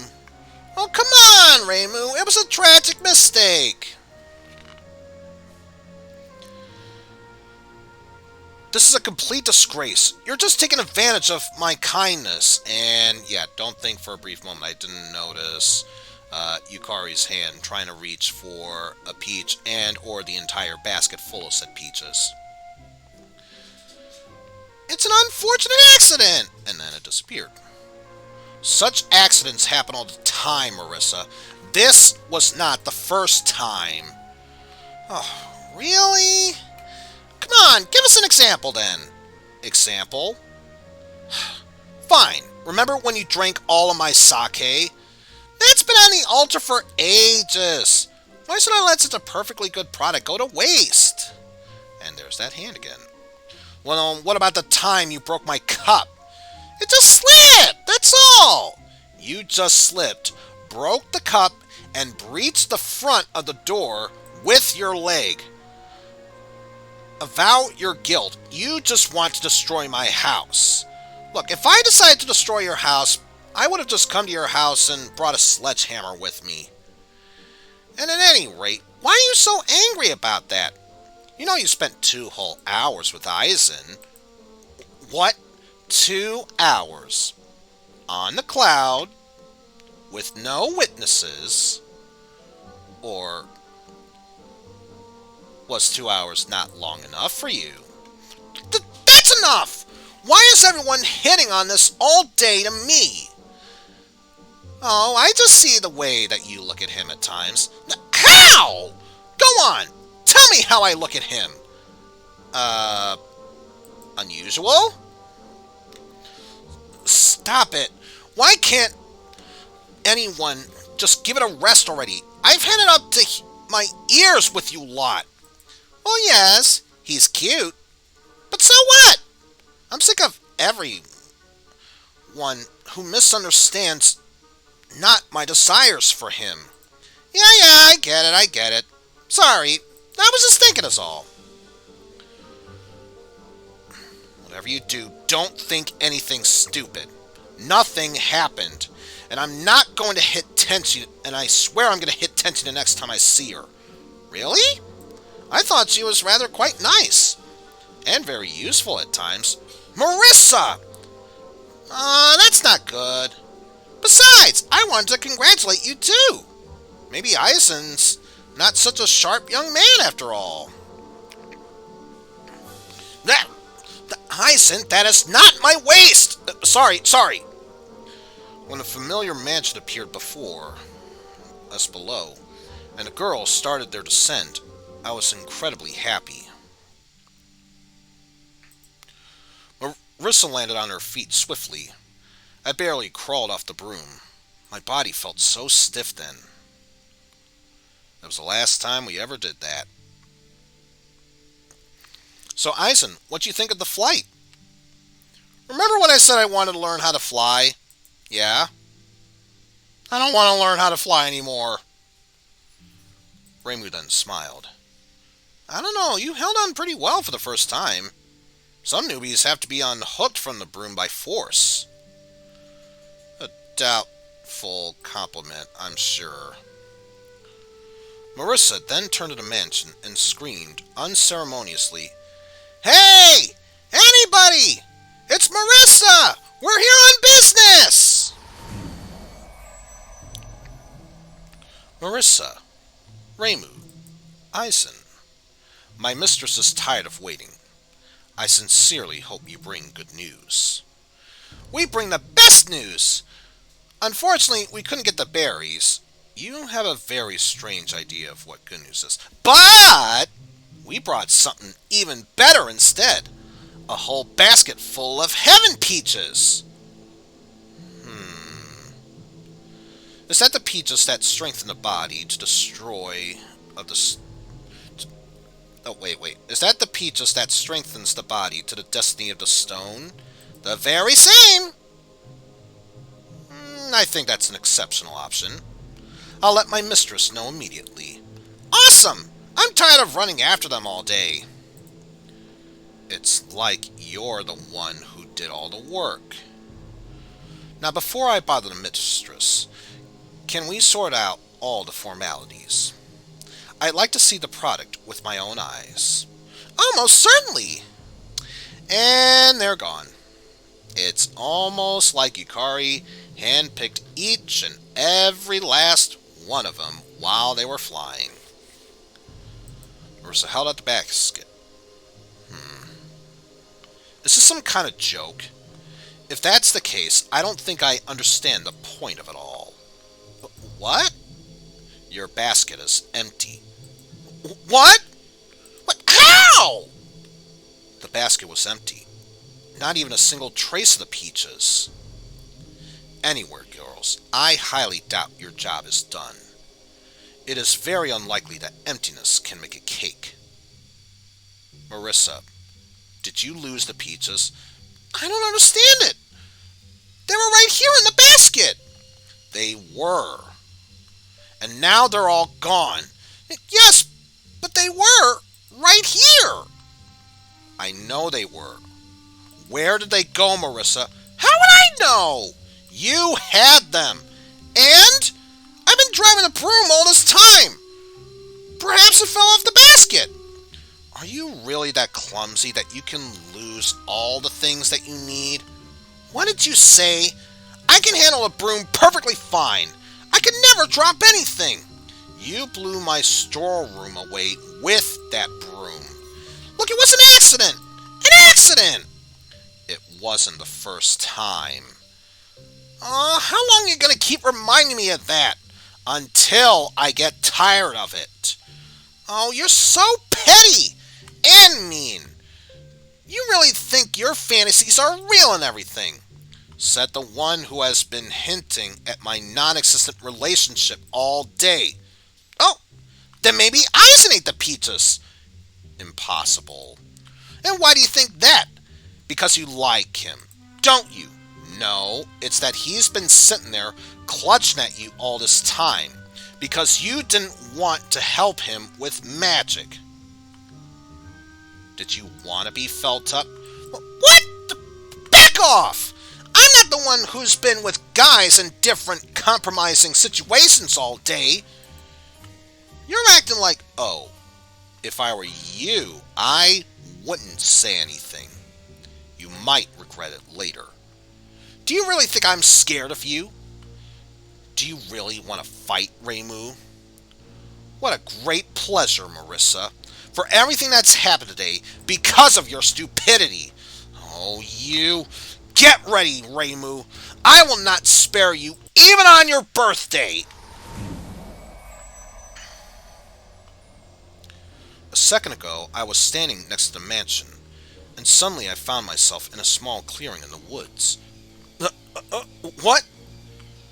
Don't worry. Everything's fine. How did I get here? I transferred you here. I'm afraid it's not safe near the mansion right now. And besides, here, you get a great view of the fight. You're not going to do anything? They're going to hurt each other! It's never happened before. But they're fighting near your house! Something has to be done, otherwise, wouldn't you say that the mistress would suffer? I've already notified of my mistress. I'm sure she'll be happy with a fight like this. When the two strongest humans fight, it's always interesting. For a long time, nothing of interest has been happening lately in Gensokyo. I felt hopeless. I guess I'm starting to understand why Reimu doesn't like the yokai very much. Sakuya must have understood my condition. Don't worry, mortal. It's going to be alright. Just relax. If only I could. As much as I like to admit it, Sakuya did choose a good place. From here, you can clearly see the gate and the two tense figures right next to them. I couldn't even hear what they were saying. Ready to get beat up, Marisa? Ha! I'd think about my last words if I were you. And you already have yours ready? No, but how about Reimu is a fool and doesn't understand anything? I think it's perfect. You'll regret that. Well, stop talking, Reimu. Let's get started. Fine. But don't come crying to me if it hurts too much. We'll see who's gonna cry. Watch yourself. You can't even handle my usual attacks. Is that so? I've got something special for you. It was then that a thin white chain of energy began to flow from Marisa's hand. It won't help. You can't get through my defenses. Oh, and why would I need to get through when I could just simply break it? What in the... Now try the main course. Master... Spark! A ray of white light stretched out towards Reimu. The flash from the explosion blinded me. That was just how strong it was. All I could do was see in those last few seconds was a little female silhouette in the middle of this fire. Oh my God. Marisa killed her. It seems Marisa's grown up. What? Somehow I managed to come to my senses and looked at Sakuya with teary eyes. Marisa's already acting not so straightforward. She made a diversionary attack. How commendable. How can you admire that? Reimu's dead! I highly doubt so, mortal. That was such a weak attack. It possibly couldn't have hurt her. Weak? Just take a look! The battlefield was destroyed. Mangled trees and burning grass. Only the wind was lifting up the heaps of dust and ash. Reimu was gone. She disappeared in a second. I then noticed the bouncing figure next to the gate. Ha! I hit her! How could she be happy? She killed her! You're being overly dramatic. Reimu has survived far worse situations than this. For her, this is no scarier than a mosquito bite. A mosquito bite? Have you lost your mind? She was burnt to the dust by the explosion! How could Marisa do that? I thought they were good friends! They are friends. I'd even like to say they're the best of friends. Are you saying that it's okay for you to have one best friend get killed by another? You're just looking at everything with the standards of the outside world. It's not as bad as you think. If you truly want to live in Gensokyo, you'll have to get used to the local rules. How can I get used to this? This is just madness! Reimu died. I didn't even have time to tell her. Stop it. You're exhausting. It's not as bad as you think. Although, in some way, you do make a good point. If I were Marisa, I would never have used such an attack. There seems to be some tension between those two. This can lead to bad things. What could be worse?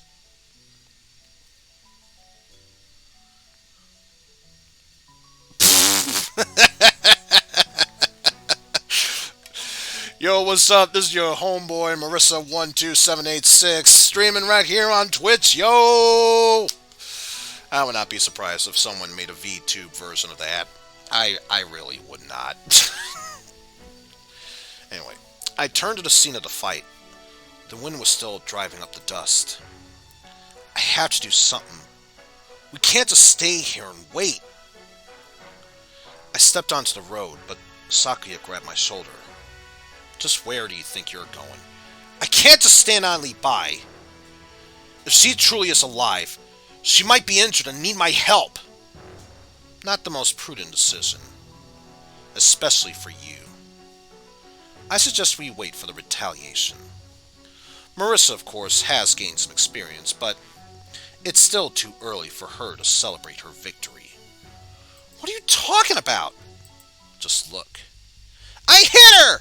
I won! You finally hit me. Good job. But next time, aim better. What the?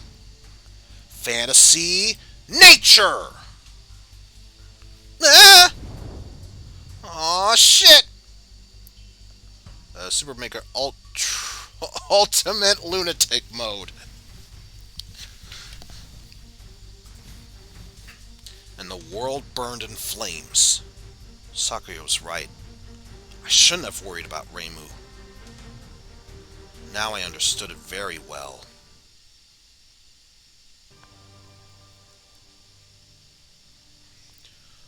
When something stopped exploding in the mansion, an incredible silence hung over the battlefield. Sakuya silently opened and closed her mouth. On her face was an expression of extreme horror. Sakuya, what's wrong with you? Are you hurt? They damaged our mansion. Again! What? The destruction is totally unacceptable. My mistress will punish me for this. I need to make sure she's not hurt. Sakuya then disappeared. She just stood next to me and then disappeared in a matter of seconds. I looked around and listened, because the fight truly was over. I was overcome with conflicting feelings. To be honest, mostly I wanted to run somewhere far, far away with a cry. I'm no coward, but this level of strength, it's something completely different. Not human. Hell, any sane person would try to be as far away from it as possible. Instead, I went to the mansion. The stupidest decision of my life. Why did I do that? I have no idea. Maybe I wanted to give first aid to the victims. Or I had to prove to myself that this world doesn't scare me. But perhaps the fault of all this was a bad feeling that something irreparable was going to happen, and I had to fix everything. I saw the girls from afar. Marisa looked pretty banged up. Her chest was heaving up him down very heavily. Reimu stood next to her and indifferently stared at her arrival.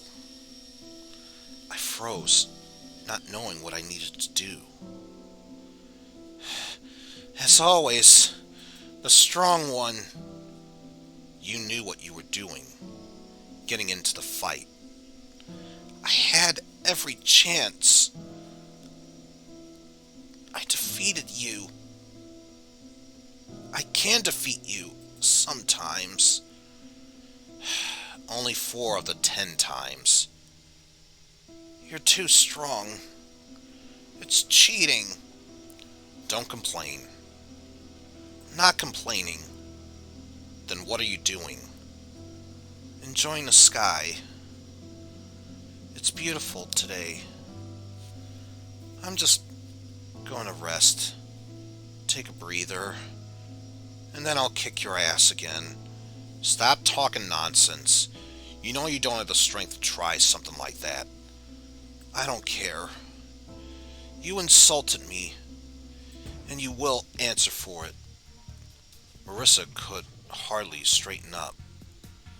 I'm not gonna let anyone spit in my soul.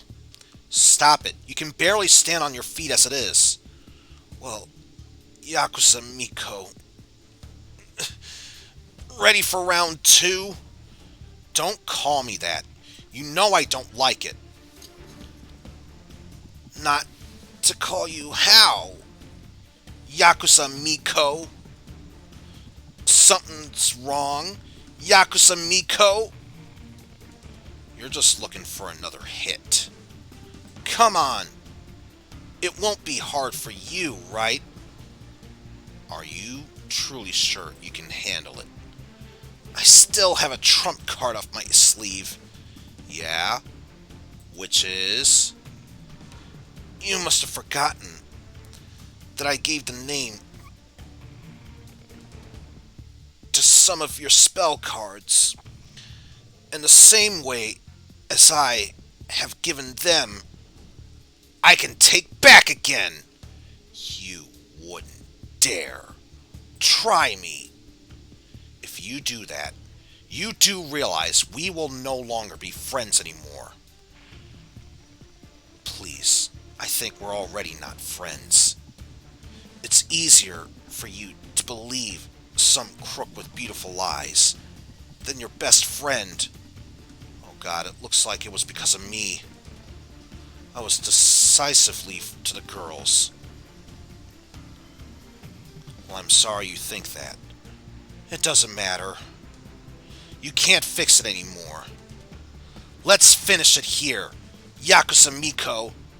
Show me your best punch. Whatever you say, magician. Goodbye. Reimu swung, but I stood firmly between both her and Marisa. Eizen? What are you doing? What am I doing? What are you doing, Reimu? I'm punishing one arrogant magician. Well, I'm not going to let you hurt Marisa. Eizen, I swear, get out of my way. Reimu, just what the hell are you doing? You told me yourself. She's your friend. If she truly wants to get her ass kicked, then she will. Yes, Eizen, I don't need your protection. Look at you. You're barely standing up on your feet as it is. It's just a disguise. Now I can gather my strength and show her my best master spark. I'll just sit for a while. Look, Reimu, you know I don't understand much about your customs, but you know it's not right for you to do this. You're right. You don't know anything about our customs. Now get out of my way. No! I'm not going to let you hurt Marisa. What? You want to get it too? Yes, damn it, if that's what it'll take to help get your sanity back. You said yourself that it was your duty to protect every person in Gensokyo. And now, you decide that you want to break your own beliefs? She insulted me. And that's a good reason to attempt to take her life away? Tell me, does she look like a yokai? Huh? Answer me! No. She's human. A simple, ordinary human. Not quite ordinary. Shut up, Marisa! Alright. So now you're gonna hurt Marisa. And then what? Will you just keep going? And continue to potentially hurt others? Who's going to be next? The villagers? Your friend? The owner of the magic shop? Maybe even me? But besides being an ordinary person, she's still also your friend. Is that truly what you want to do with your friends? Do you honestly think that's right? So what? Now I have to forgive her for everything that she said? I'm not saying that. If you have any problems, try and solve them without the use of your powers. You've asked me before how it would solve any and all of my disagreements with my sister. We talk. When we're not satisfied with something, we sit down with a cup of tea and talk about it. That's how people solve problems, not yokai. But if you insist on hurting Marisa, then you'll have to go through me first. I'd much rather die now than live in a world where such a nice girl that I truly like behaves like a monster.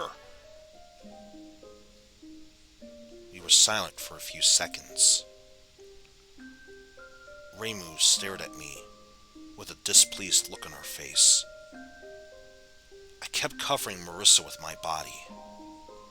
She was just breathing hoarsely. Alright. I'm willing to listen to you. Great. Do you still want Marisa's blood? No. Then please, relax. Diplomatic Danmaku. So what do you want from me?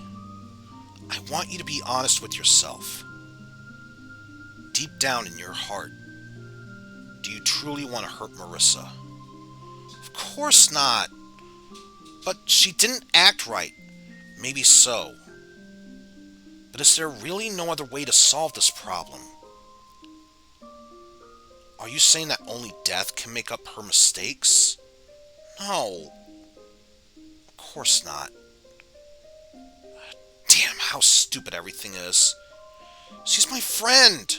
And I love her. Today really is a stupid day. Hey, how's it going, Cool Out? And these peaches as well. What do we say to the vampires now?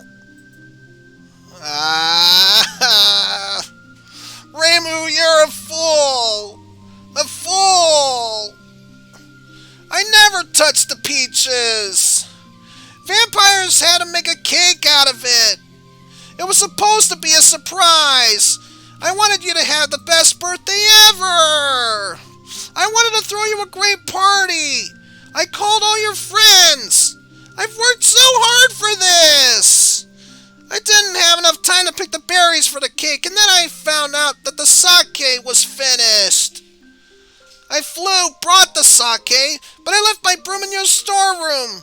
And now we're left with no berries, no pizzas, no cake!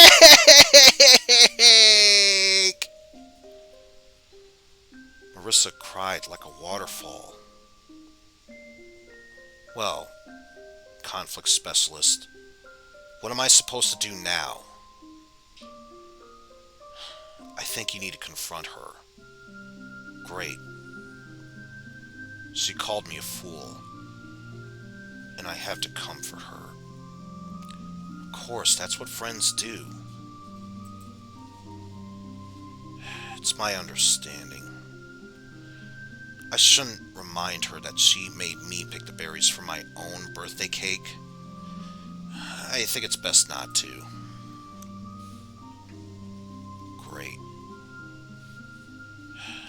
Maybe I'll take a walk for a short while. I think you two have a lot to discuss. Just make sure you don't get caught by some random yokai. I'll be very careful. But do you remember, you shouldn't hurt Marisa? Yeah, just go already.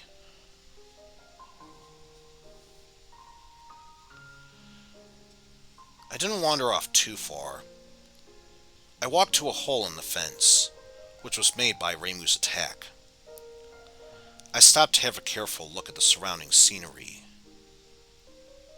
The sun was getting ready to set, which caused the light from the sun, which was... Wait a minute. The sun was getting ready to set, which caused the light from the sun, which was shining through the treetops, to become orange.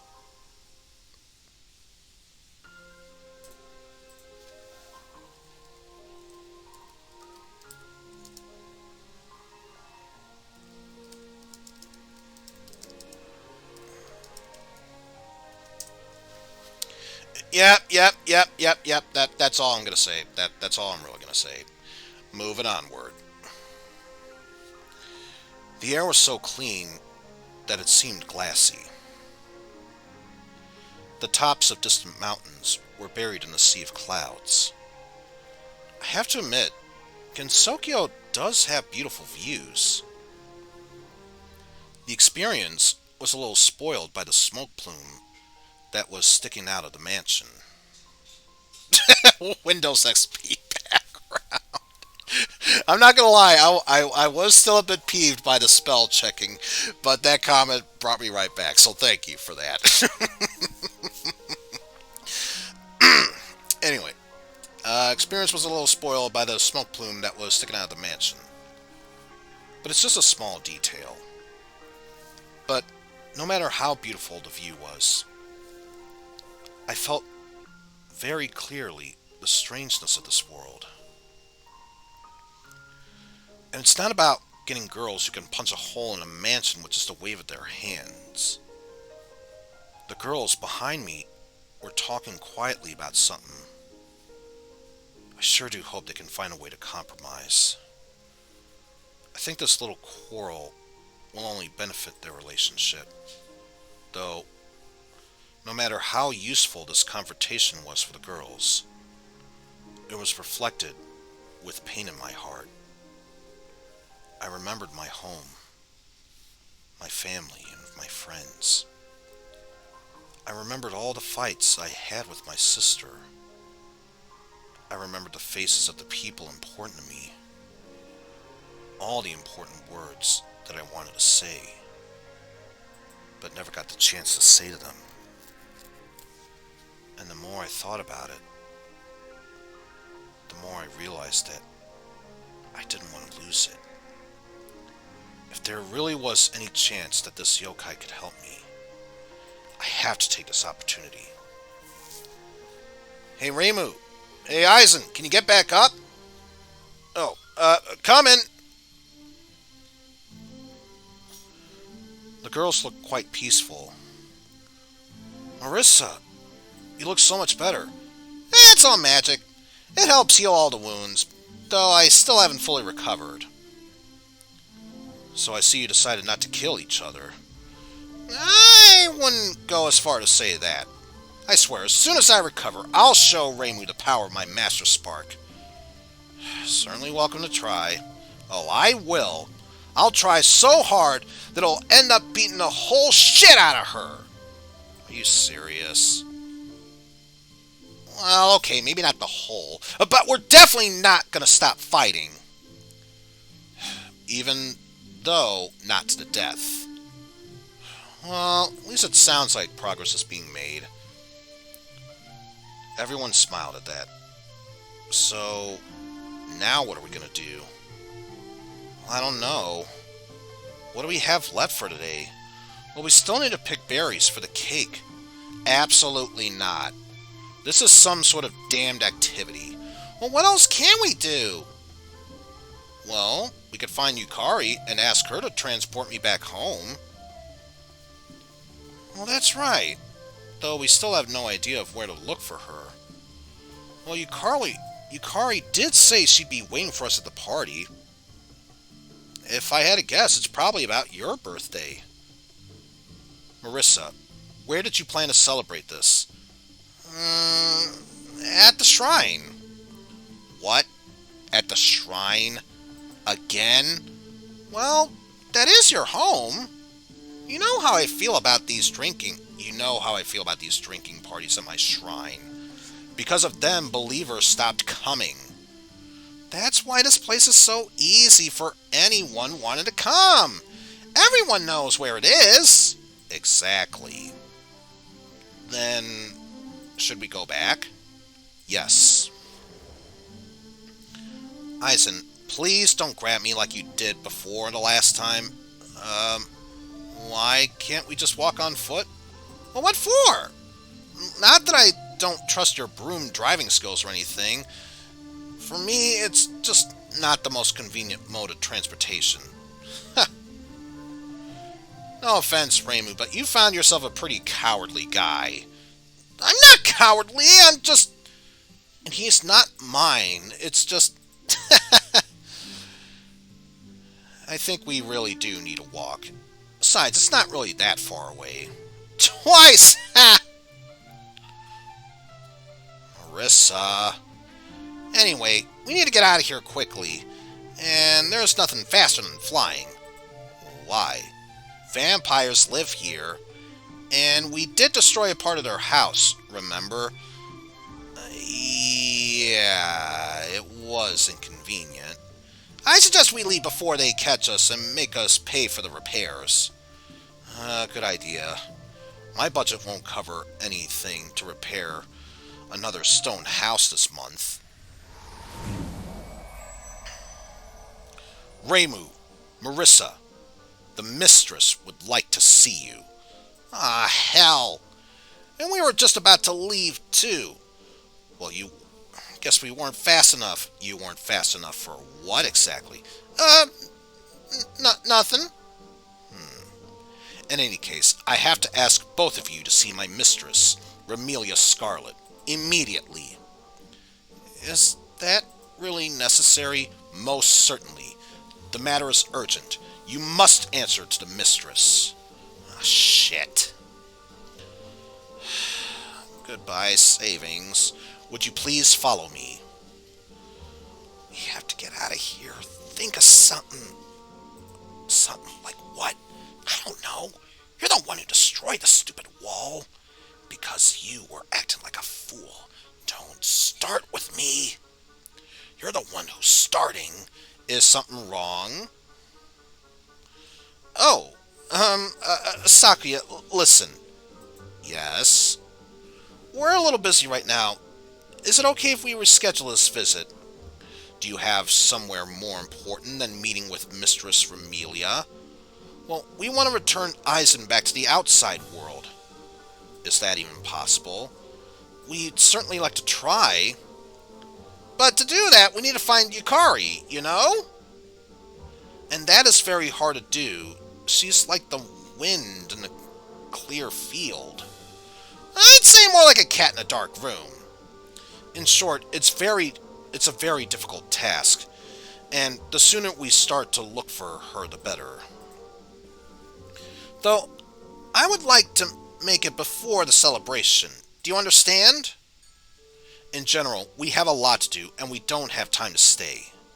But I promise we'll come back to Remelia. For example, next week, on Thursday. But I'm busy on Thursday. Really? Yes! Maybe in a week, then? Oh, no, that is when I need to conduct a ministry at the shrine. So, we'll just visit within a month. More like 6 months. But we'll definitely visit, okay? If you're looking for Mistress Yukari, she's currently staying with us. Well, it's a good thing you agree with us. Wait, what? Mistress Yukari arrives shortly before you with a small gift for Mistress Remelia. Is she still here? At the moment, both ladies are drinking tea with heaven peaches on the terrace. Wait. With Heaven Peaches? Yes. I did mention to you that Mistress Yukari came with a little gift.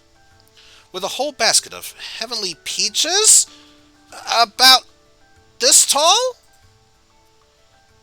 Marisa simulated the size of the basket with her hands. Yes. But how did you figure that out? How interesting. Reimu, Marisa, are you thinking what I'm thinking? Maybe we should accept Remelia's invitation. Definitely. Where shall we go? Wonderful. I must admit that I was running out of arguments, and it would be unacceptable to use brute force. Please, this way. Hey, Eizen. Yeah? When the fight starts, try not to get hit. Alright, just please don't drop a wall on me. Agreed.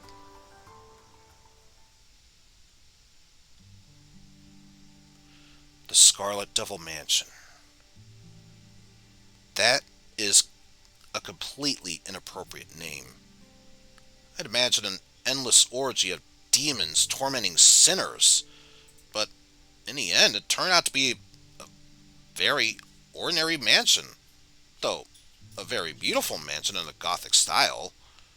If there's an ogre living here, he does have good taste, though. Sakuya then took us to a small gazebo in the backyard. The two girls were sitting at the table and talking peacefully.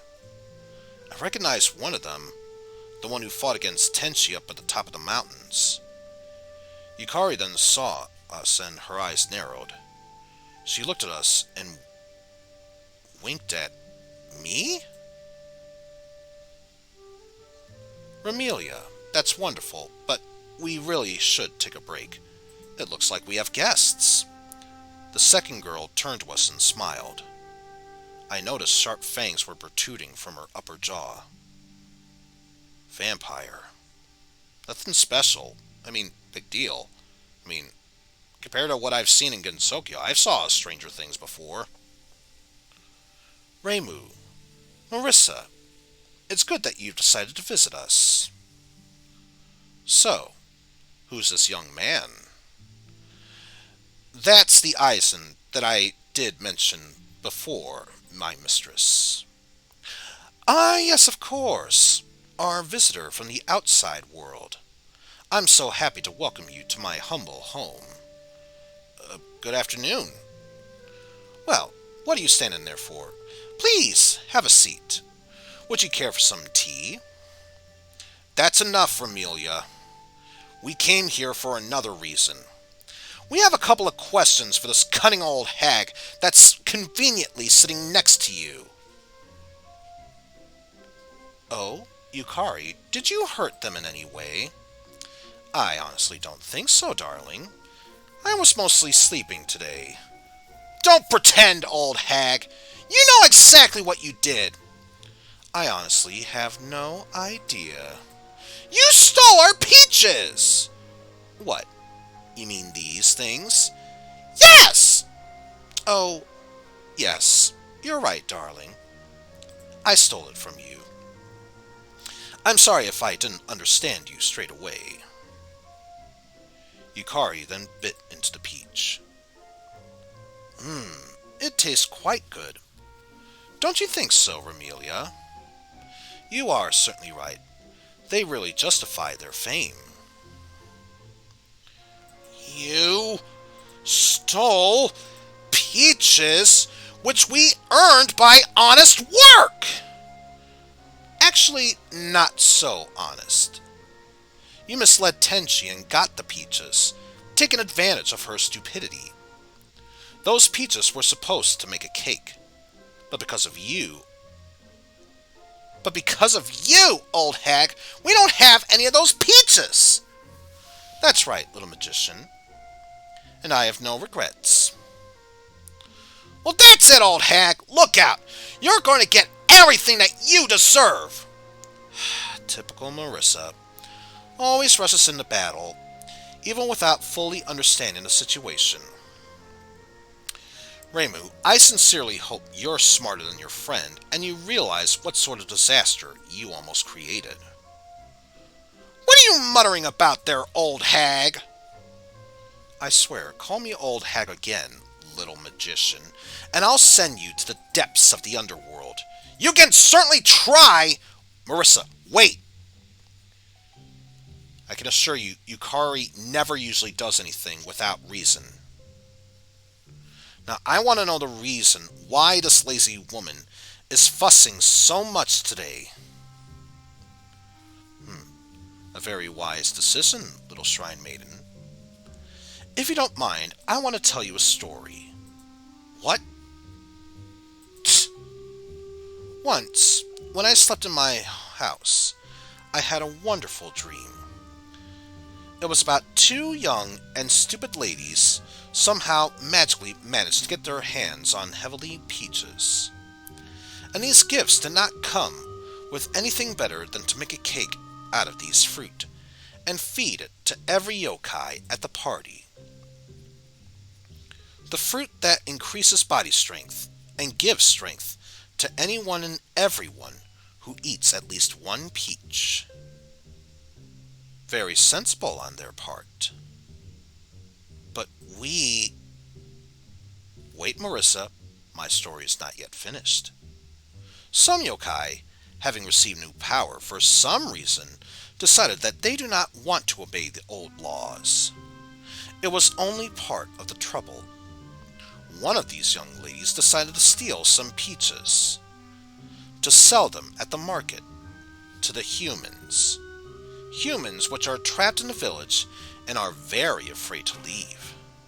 Some of them are very dissatisfied with the tyranny of the yokai. Reimu, did you really want to steal peaches? Possibly. So on the one hand, we have powerful humans who are tired of the current situation, while on the other hand, a very powerful group of yokai who wishes for even more power. Now what do you think would possibly happen after any of that? I'm not a native to Gensokyo, but I can imagine it be something very bad. Exactly, young man. Something very bad. It's a good thing that I had a dream and managed to fix everything.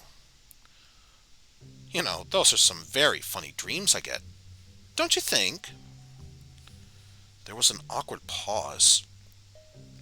The girls didn't know what to do with themselves. Yukari then took another bite out of the peach, and took a very huge, crushing bite.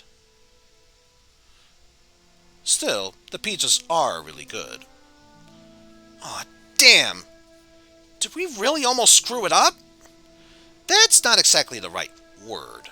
Rather, you have almost created a brand new incident.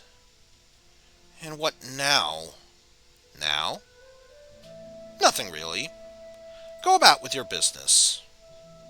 There's no way I'm going to believe that your insidious brain didn't invent any hard punishment for us. And do you really think I should do that? We seriously screwed up! You are right. I think I'll punish you by eating the biggest slice of cake from your birthday. Cake? What cake? Well, it is your birthday after all, Reimu. And even though no one invited me to it for some reason, and where was I supposed to be looking for you? I'll still consider myself invited. You won't mind, of course, will you? No, of course not. But why? Is something wrong? How can you have a slice of cake if we don't have any cake? Ah, that. You don't need to worry. I've already taken care of everything. Miss Sakuya, is everything ready? Yes, Mistress Yukari. Shall I bring it out for you? If you please.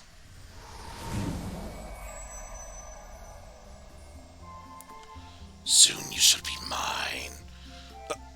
Oh! Wow! I thought it wouldn't be very polite to come to a party empty-handed. I think such compensation for peaches will be sufficient.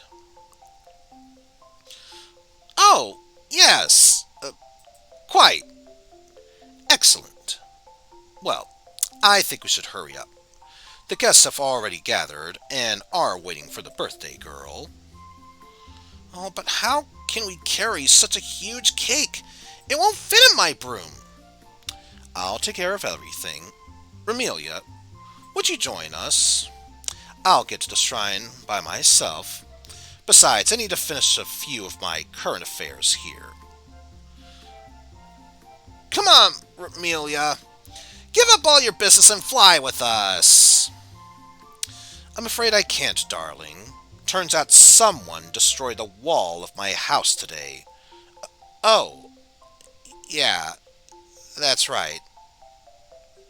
Remelia, listen, about the wall, no need to worry. It was quite a wonderful battle that entertained both Yukari and me. Today is your celebration. Go enjoy yourself. Spacing. Well, if Noon has objections, we'll move out. Yukari then waved her hand, and lots of eyes. Lots and lots of eyes. I felt something grabbed me by the jacket and dragged me back. The world then began to move rapidly. What a familiar feeling.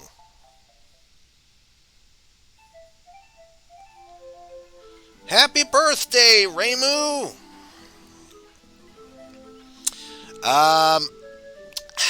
I can't remember all the names, but that's Alice Murgatroyd. That's Suika. We've already covered Sakuya, Reimu, and Marisa. Why can I not remember her name? She's, a Raven Tengu, if memory serves, or Wolf Tengu. Something Tengu, I know that much for certain. The party was a success. I once saw a carnival in Rio de Janeiro on TV. In some ways, it was actually kind of similar to this. A huge variety of strange creatures sang, drank, and enjoyed life. Several girls brought musical instruments and played a lively dance tune. A circle of dancing monsters quickly gathered around them. A number of congratulatory speeches was incredible.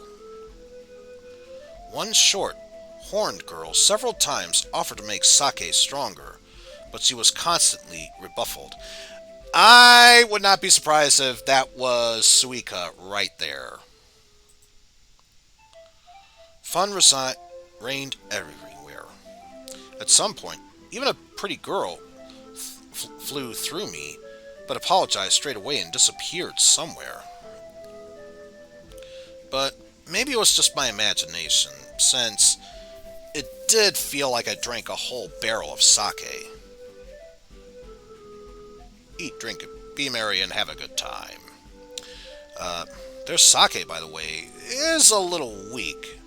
In the outside world, the booze was much, much stronger. Funny. I called my world by a local name. Guess I've just gotten used to this world. What are you thinking about? What? You smiled so strangely. Oh, no, nothing. Just having some thoughts is all. Will you tell me about it? No doubt he was probably thinking about his world. How? How would you know? Eizen, I'm not just any old yokai. I'm a gap yokai. Sorry, but I have no idea what that means. No wonder. This power has been lost by the people in your world. What do you know about the boundaries? That there's a line that runs worlds between countries? Correct. But not only, young man. Not just between countries.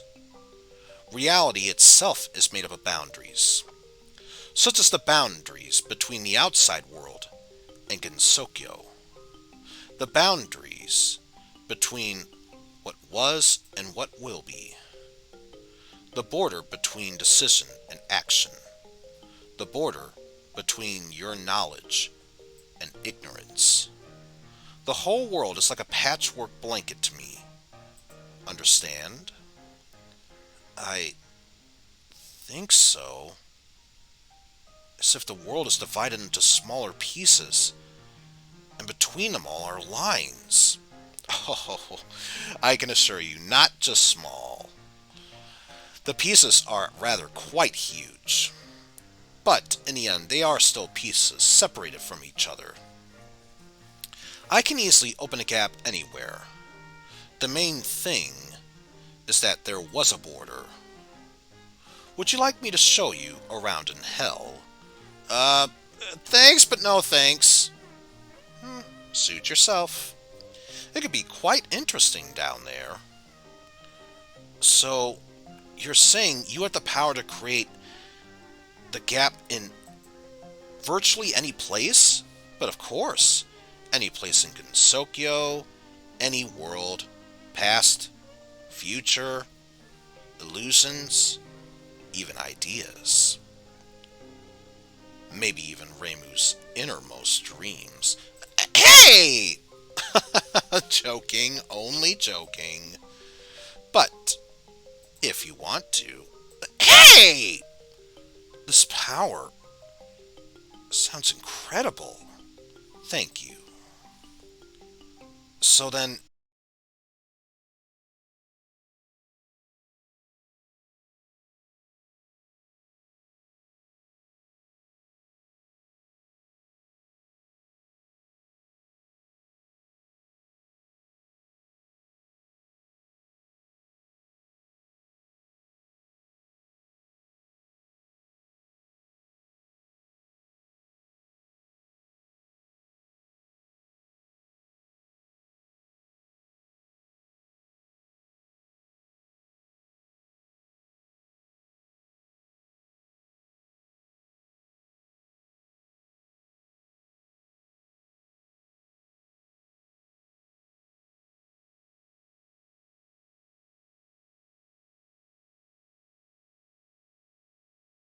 Lost signal. Okay. Sorry about the mishap, folks. There was a mini snag. Just in case it missed it, so he's basically saying, settle my curiosity for me. Have they built cities on Mars yet? And I basically responded, I'm not quite interested in space, but as far as I'm aware, not yet. Such a pity. Little Musk showed great promises. What? Musk? You mean you know about Elon Musk? Oh, most certainly. I follow interesting people. I even wanted to bring him to Gensokyo at a certain point in time so that Reimu could meet him. But then I realized that it was much better for her to start getting acquainted with more ordinary inhabitants of the world. And why would I want to do that? It's like there aren't enough normal comers from the outside world. Oh, believe me, there's a huge difference, Shrine Maiden. Ordinary people don't get into Gensokyo. It's a place for outcasts, dreamers, madmen, those who are not accepted by those in the outside world. Ordinary people of the outside world are not like that. They think differently. They act differently. Try all as they might, they can never, originally, ordinarily get into Gensokyo. Most of them are actually quite similar to Eizen. You're the keeper of the barrier. You need to know the outside world as well as Gensokyo. Hey! You need to try out this cake! It's really good with sake! Do you want me to get you a piece? No thanks. Suit yourself. Hey, why you all acting so depressed or something? Why, did something happen? Yukari was telling me what else I have to know as a shrine maiden of the Hakure Shrine. Seriously? More lessons? It's never too late to learn, little magician. Not all problems in this world can be solved by force. Ha! I never meant anything like that. Hence why you almost created an incident today. You don't know a lot about things, and it's not just the world behind the barrier. Tell me, did any of you really love anyone for real? Like lovers? Yes. Well, no, but... And this is a big gap in your education. You will never understand what truly guides such people. Their thoughts, their actions are hidden from you, and they can become a problem when you least expect it. Love for your own children, kindness, anger, envy. All these moves, not only people, but yokai as well. The world consists of a huge number of threads. Fate and events in it are closely intertwined in a very tight tangle. And you can never tell what happens by accident, and what is set up by an invisible puppet master. Everything happens for a reason. Everything has consequences, and you should see it. My task is to teach you to learn to think for yourself, and not just rely purely by chance. I can tell in the future Gensokyo will face many terrible events, and you must be prepared for such incidents. Yukari then paused. I looked at the girls with interest. They kind of look like children who've been scolded by their grandmother. You are right about one thing, though. That is enough moralizing for today. I'm not going to keep spoiling your mood all day. I suppose I'll take a little walk. Should someone need me, I'll be behind the shrine. There is a wonderful secluded clearing in the woods there. Have a good evening, Marisa, Reimu, Eizen. To know the world as lovers. That creepy old pervert. I bet she's spying on us in a bathroom. It's possible, but she is right about one thing. We really did something quite stupid today. That's because we're not strong enough. Let's see what she has to say when I'll be the strongest in Gensokyo. In order to do that, you're going to have to beat me first. I beat you all the time! Remember, 4 to 10. Pfft, just for now. But I'll practice, and I'll beat you to smithereens.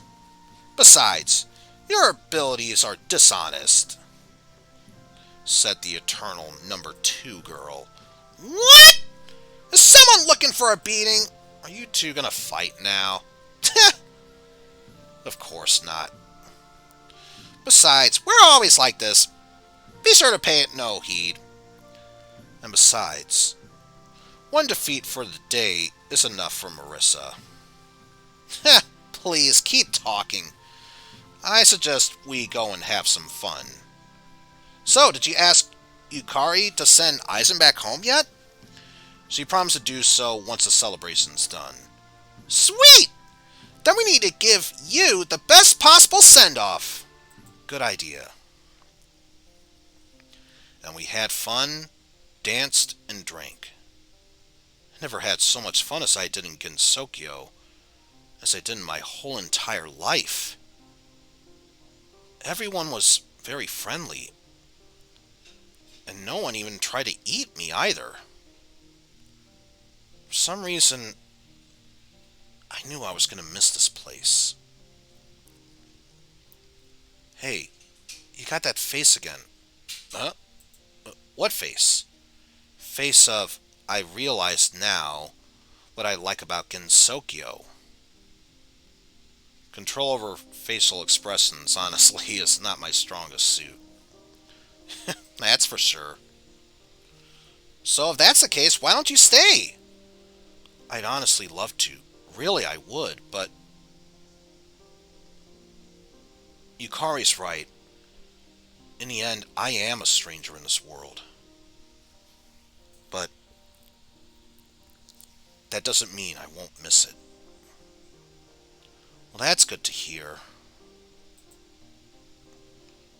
What's wrong? Nothing. Why don't we step away for a moment? I want to take a break from all this. Reimu! My dear Reimu! Cyrano, you're drunk. I am? Nah, never. You're barely standing on your feet. Am I? I'm fine.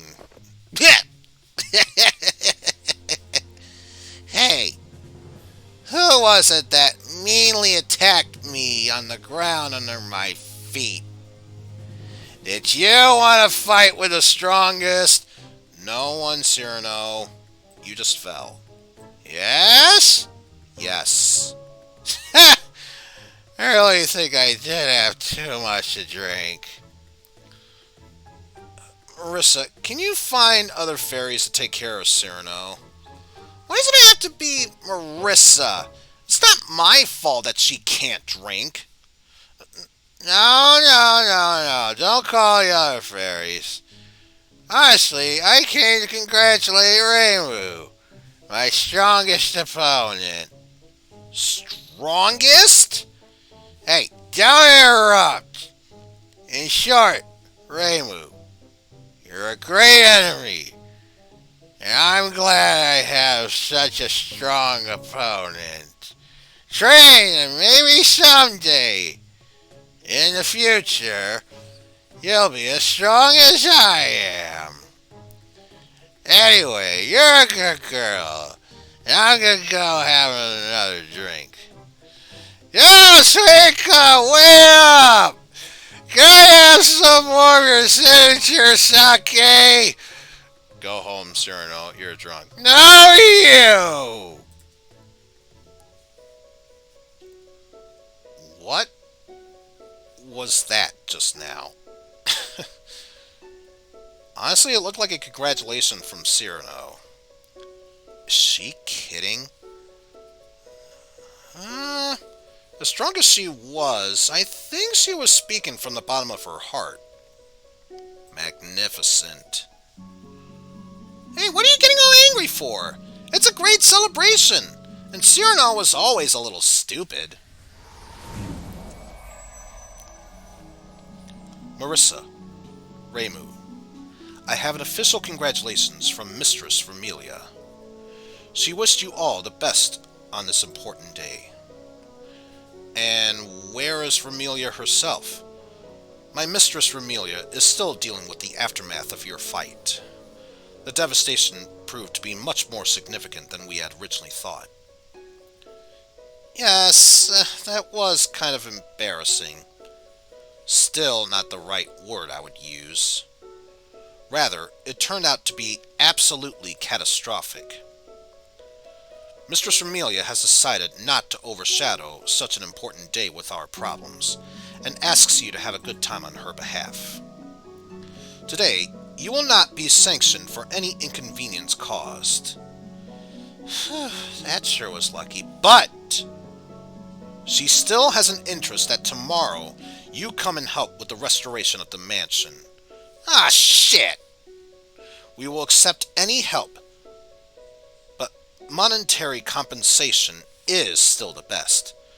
Aw, shit! With that said, have a nice evening, Reimu, Marisa.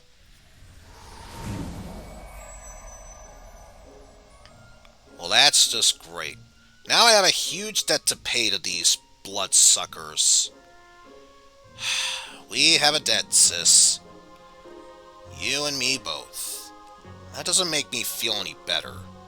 Did you see the expression? I'm surprised the mansion didn't completely collapse over on itself. It should have been scattered to a pebble to the very barrier. It's just where am I going to find that much money? Look, I understand, but I wouldn't worry so much. It will be tomorrow. After all, today's your day. Let's have some fun! I don't think that's possible. Well then look for the positives. Look at how many presents that you've received. And not a single one of them was money. Oh, come on, not everything in the world is measured by money, says the book kleptomaniac herself. Hey, don't get angry. Just look at this. What's this? It's an enchanted talking pumpkin. What's up? Oh. And why would I need it? I agree, not exactly practical. But I'm sure you can think of something. Her eyes are glowing. Maybe it'll turn out to be a good night light. Well, thank you anyway, Marisa, for trying to cheer me up. You're right. Hardly anything could make this day worse. Hello, plebs! Oh, no. I decided to come down to your party so you wouldn't have to worry too much about my absence. We haven't even started. Though I have to admit, it really is such a good party. Not as great as any birthday party I've ever had, but it's certainly not a bad one either. Anyway, I just want to congratulate you, Reimu. It turns out you have great taste in men. I try to spend time with ordinary men, Reimu. You were right. It's much more fun with them than any of the Celestials. What? Oh, you don't mind that I brought him to the party without your consent, do you? No, but that's good. Now, if you don't mind, I will take my leave then. He is, of course, an interesting specimen, but will constantly try to escape if you leave him alone. Good God, how do I get here? How many yokais? Help! Oh, honey, stay out of this thing. It will eat you. Did she call our party mediocre? That sounds about right. The same party that we've worked so hard for, yes. You know what? I think I'm going to go over there and hit her. Just don't break anything in the shrine. Agreed! She's definitely going to break something. Whatever. And you're really okay? Just spell check. Do it. Yeah, I'm good. What makes you think that something's wrong? Well, you know, in the outside world, when a girl says that, it means that everything's not good at all. Really? Well, then it doesn't even matter. It's time for you to go back to your normal girls and live in your ordinary world. What's wrong? What did I do to you? You're right. It's not your fault. I just got tired. Just tired and must have snapped. I understand. So much has happened today. Today is just some enchanted day. Everything is happening so strangely. And then Marisa with her berries. And all these fights. And to think that I almost hurt Marisa. And all these yokai. Everyone is fine. Everyone is having fun. But no one will offer to clean up the shrine after the celebration. and all that money that I owe to the vampires. All it came together in a nicely tight-wrapped ball. And I don't want you to leave. What? I don't want you to leave. Got it? You heard it right. We were awkwardly silenced. Reimu was looking to the side. I didn't know what to say, but I can't be silent at this moment. Listen, don't say anything. I understand everything. I know it's very selfish and stupid of me to ask for you to stay, but I can't do nothing with myself. I feel disgusted with myself because of it.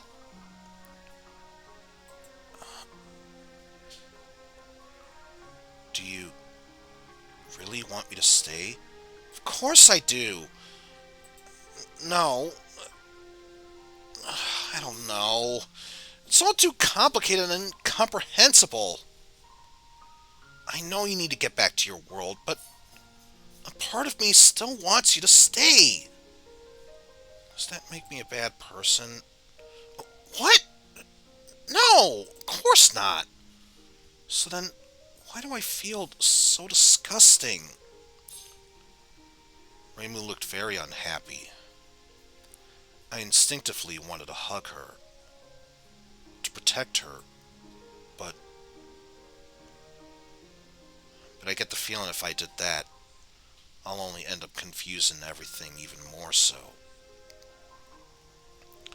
A laughing pair of tailed girls passed us by. They looked at us with interest, but chose not to interfere. Suddenly I had a great idea. I gently touched Reimu's shoulder. She looked up at me, her eyes full of pain. Reimu, listen.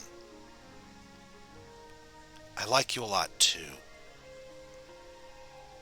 But I can't stay here. I have to go back. I have a duty to the people important to me. I just can't leave them. I understand. But what if I can be here sometimes? How is that? I'll try to convince you, Kari. She says that you do need to talk to ordinary people, right? Yeah, that's right. And I think I fit the description of ordinary people pretty well. Yes, that could work, but could you do it? Certainly try my best. It's gonna be great!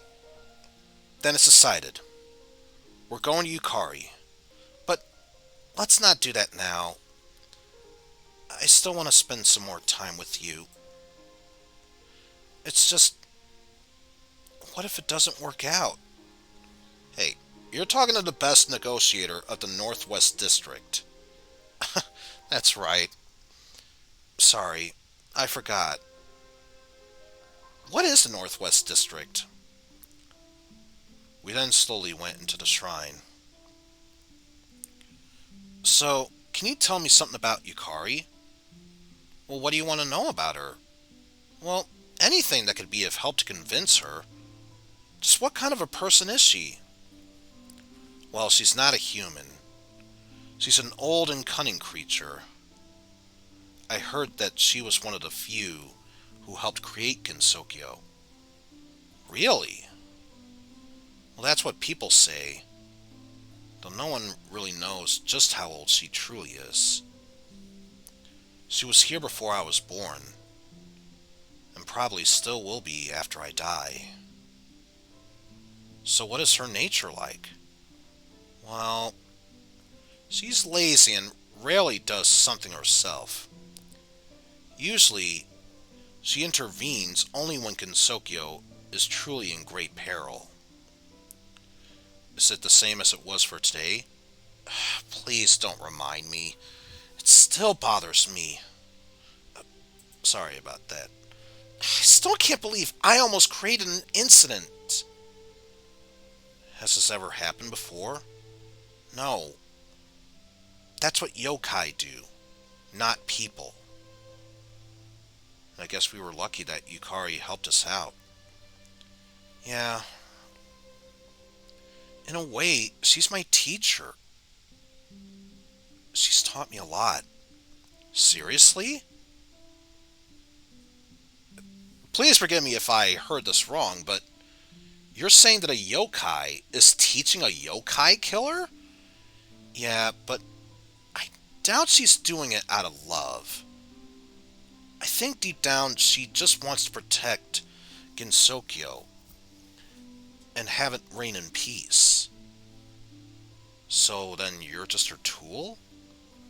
Not quite. She does take care of me, but she does so in her own way. And you listen to her? Yeah. She does say useful things. And I truly doubt she wants to hurt me. So what else do I need to know? Speak from the bottom of your heart. Yukari isn't easily fooled, and she is quite wise. She's the master of all sorts of intrigue and cunning plans. Got it. Also, above all else, don't call her an old hag. I wasn't even going to. Besides, I'm usually quite polite with creatures that could easily send me up to Mars. Well, that's good. Speaking of travel, when you are going to move through Yokai's Gap, don't be scared. There's usually a lot of eyes, but they're harmless. That could have been brought up early on, because if I got a glance at it the first time, even if Yukari was using it by herself, first thing I'd be doing is what? 1, 2, 3. Probably shitting 10 sacks of shit bricks. Is the gap actually her portals? Yes. I've already moved through the yokai portal. Really? When? Yukari moved us here by portal. Remember? Oh, that's right. Can't believe I forgot all about that. Actually, you know, it's pretty funny. The feeling I got when I was inside the portal was very similar to the feeling I had before I arrived in Gensokyo. How so? Yeah, it was. Very interesting. Reimu's steps stopped, and I looked back at her. She was standing on the footpath. Her gaze was looking straight through me. Wait. Her gaze was looking straight through me. Shaking my head, folks. Just shaking my head at this point.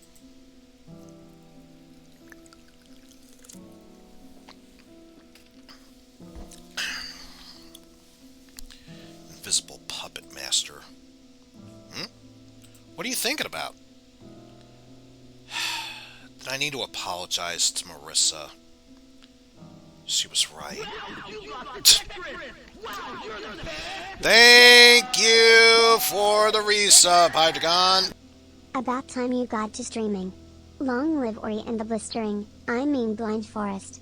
Yes, I should probably mention, I will make up for the lost stream that I would have done Tuesday, and technically I'm going to hold off on Ys 5 for next week, so they will be resuming next week at their normal streaming time.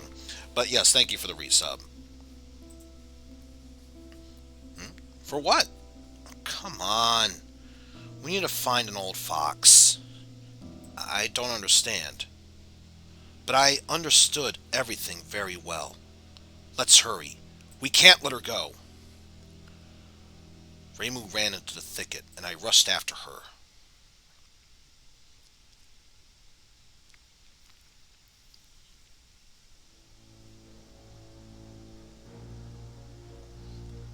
We found Yukari behind the shrine in the woods. She was standing in thought next to the portal. Going somewhere, old fox?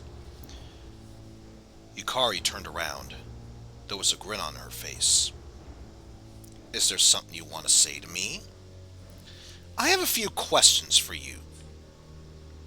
Ask, and I shall answer. If I can. I think we're really going to do things differently.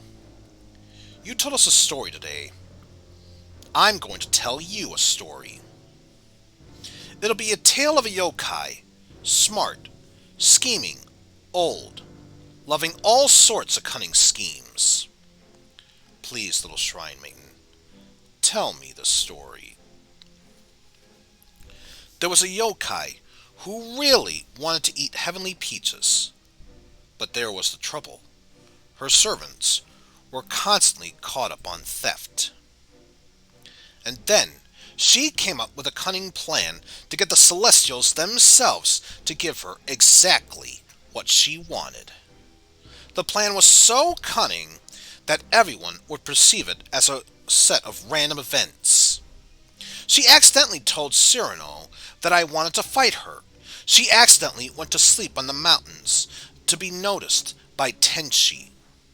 And Eizen ended up in Gensokyo. Completely coincidental, right? This is all sounding very interesting. Please continue.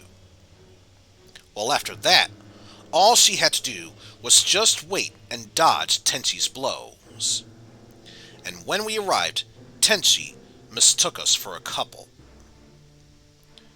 Didn't she have a reason for that? Please do not interrupt me. Oh, my apologies. In the end, Tenchi brought from herself the peaches. It was all then so easy to steal them, and then pretend that we were to blame for everything that had happened. I have to admit, you've changed a lot since we first met. Bravo, little shrine maiden. And I take it that's the end of your story? This cunning yokai then got a good beating and never plotted anything against me again. Ugh, how vulgar. If I were in the place of this hypothetical yokai, I would have refused to participate in the finale of this story. Stay where you are, Yukari. You know you can't escape. How can I try to escape from the most powerful human in all of Gensokyo? I don't think I can. Are you kidding me? No, little shrine maiden. After all, there's still a fatal flaw in your story. Yeah? And which one is that? You can't prove any of it. Everything that you said was just a simple assumption. You were right naming it a story. Young man, what is the name of this world of the condition under which a person is not considered guilty until the court proves otherwise? Presumption of innocence. That's right. I have absolutely no idea what you're talking about, but it's all so obvious to me. So then why aren't you attacking? We're waiting for the right moment. I don't want you to escape through the gap. Oh, are you talking about this gap? Oh, please. That wasn't meant for me. It leads to the outside world. I promised to help Eizen. And I'm a good yokai, so I always keep word of my agreements. Don't try and change the subject, but I'm not trying to. You're serious. Do you want me to get into a more threatening pose? Stop making fun of me! Should I be more serious? Yes! Then then I want to give you a piece of advice. If you want to ask someone for help, you shouldn't threaten them. Let's see what you have to say after your defeat. I stood up to Reimu, closing Yukari with myself, and experienced an acute attack of deja vu. Hey, stop what you're doing! Don't tell me that you want to protect this old fool! Reimu, she's right. We depend on her good mood. Do you really think so? Alas, it's true. Shit. It's a good thing someone heeded the voice of reason. I turned to Yukari. Can I ask? I'll get ahead of your question. No, you can't stay in Gensokyo. The consequence of this will be terrible, and you will be the one who will suffer the most from this. The universe does not tolerate interference. Everything should go back as it must. Your life is waiting for you. No. I just want to ask. I understand I'm a stranger here. But you're right.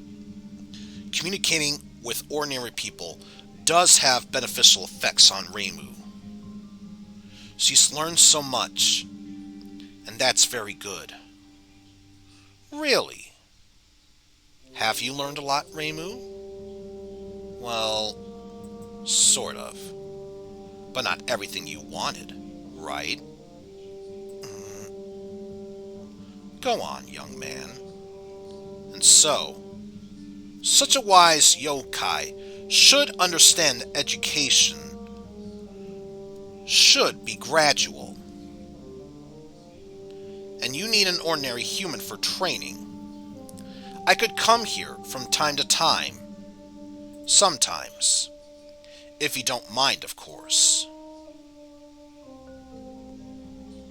It's not one of your best speeches, I suppose. You're right. Well, will you be able to visit us in the future? I think anything is possible. Really? Certainly. I think it's going to be an interesting experiment. Don't you, Reimu? Now, don't get mad, little shrine maiden. If you truly want to fight, I'm still at your disposal. I honestly thought you were against battles. If you want to, I wouldn't want to ruin your birthday. Maybe you don't have enough of your gift, and you want more. Gift?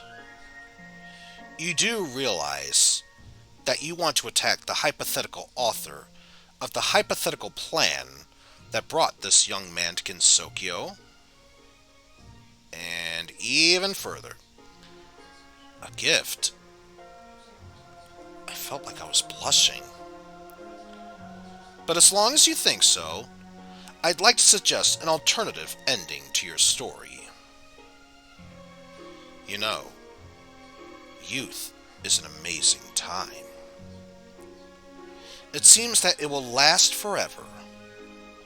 But as soon as you turn around, and it is no longer there, this gap will close in a few minutes. I can't let some random yokai get into the outside world. But you have a couple of minutes. I wouldn't waste so much time for an old yokai if I were you. But, of course, the decision is yours. Let me just see. Is there... Okay, just in case... or is that the load? Oh, there we go. Okay, just in case this does have multiple endings, we'll save. I looked back at Reimu. She stared intently at the portal and bit her upper lip. So, young people, if you don't mind, I'd like to take my leave. I think you will be quite comfortable without my humble person. Wait, I need an answer. That's it. All day. Did you do all this just to give me another lesson? Me? I just wanted to eat peaches. Have a good evening, young people. You have to pay my debt. You hear me? Looks like she's gone. Old fox. So, what do we do now?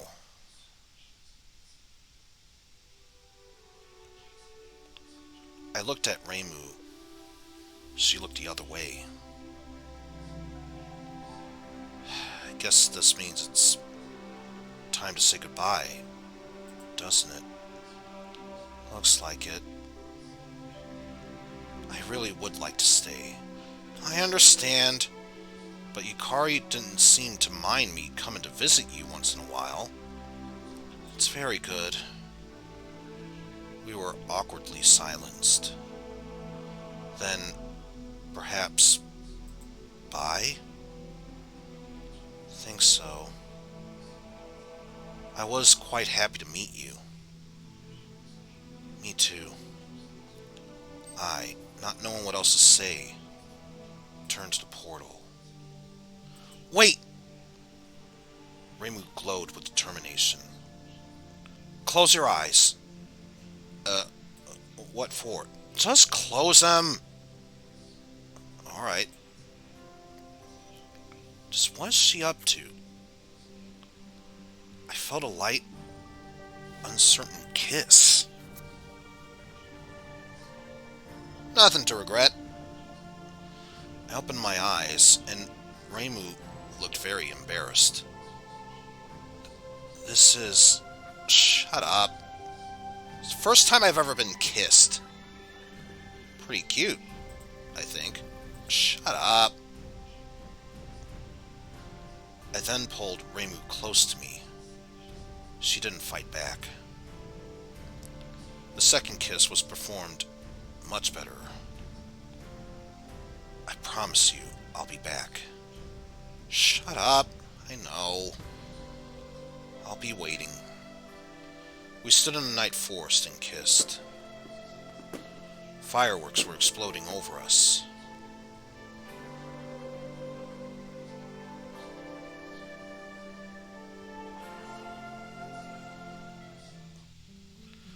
Moving through the portal went without any problems. Then a familiar flash of light.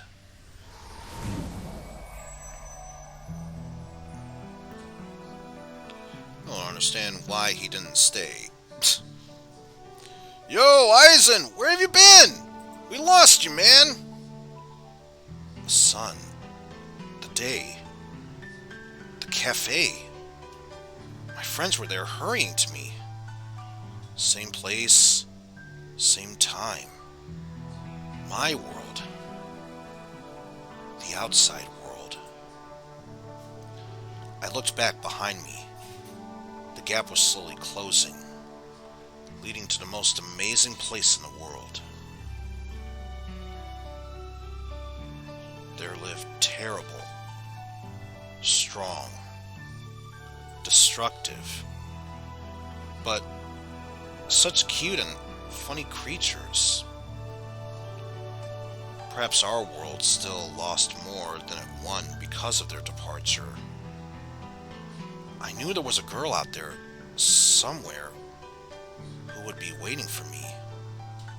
And I knew I was coming back. Certainly. I don't know how, but I'll figure something out. And how cute! One of the eyeballs from the portal gave us a subtle wink. The gap then closed as if it had never been there. Although I could swear that one of those eyes winked at me. You don't say! Yo, Eizen, you seem a bit distracted. Is something wrong? I looked into the eyes of my friends, opened my mouth, and shut it. They live in a world where humans explored the farthest cosmos, atoms and their own genome. They wouldn't understand. Sorry, guys. It's alright. Everything's fine.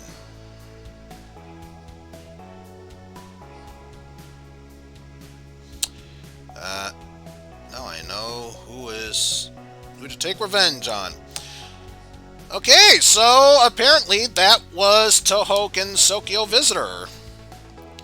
I'd say it's a very interesting, brief look into the world of Gensokyo, where we can definitely know the true inner characters and character traits of these people, especially Reimu and Marisa, and even a bit of they actually did. But yes, the original creator, Zun, which apparently I've heard from Zun, unless the plot of any fan game is extremely perverted, he basically just waves his hand to say anything that's technically not official is still considered canon. And a subtle laugh from Yukari, and see you later, Eizen. Yep, because we can. And that is the entire story, so I get the feeling... Yeah, we've unlocked all the CG art. There really is nothing else in this game. In fact, I'm curious about something. Let me go to... my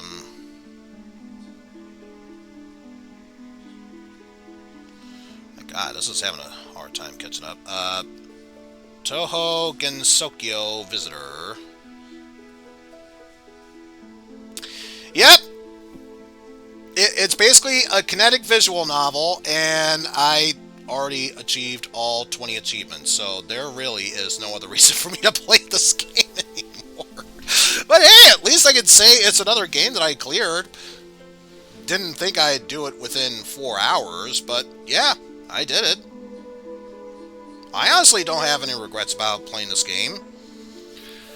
But now comes the tricky part. Do I dare tackle anything else Touhou related in the future?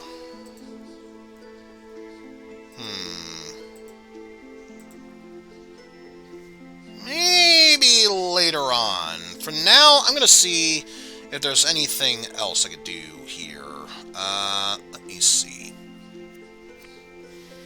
Don't mind me, I'm just seeing some red numbers on my Discord, and of course, anyone who knows me knows that it bugs me to no end, so let's get that out of the way. But yes, I do agree, if there is one draw side to this game, it definitely needs a better localization team, because, my God, the English. My God, all the English. Anyway, let me just see.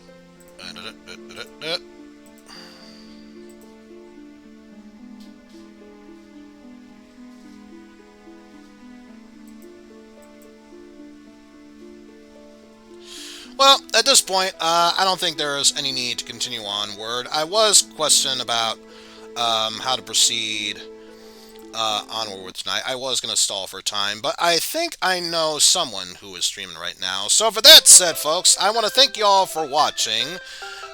Special thanks to Watcher CCG, one of our local mods here, who actually influenced me to play this game. I am definitely glad that I did so, because I don't know much about the Touhou universe, but deep down, I do want to try and do more. That came out wrong. I want to learn more about it. Jesus Christ, you think I would learn better than that?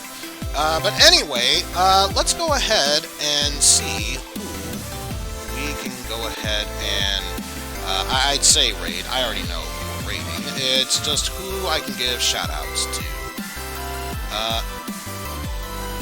Let's see. First off, let's give a shout out to. Let me just make sure I'm spelling it correctly.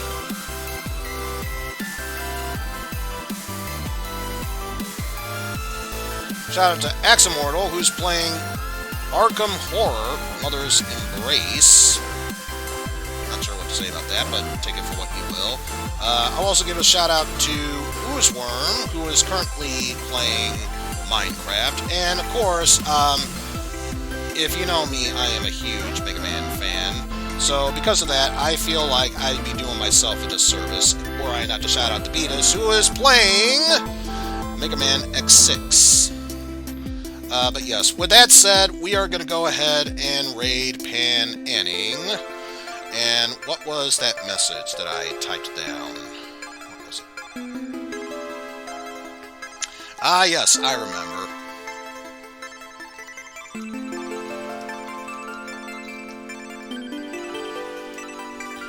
But yes, our raid message is going to be, and make sure, yes. Thanks to the poor mistranslation of modern English, no, it was even a fun.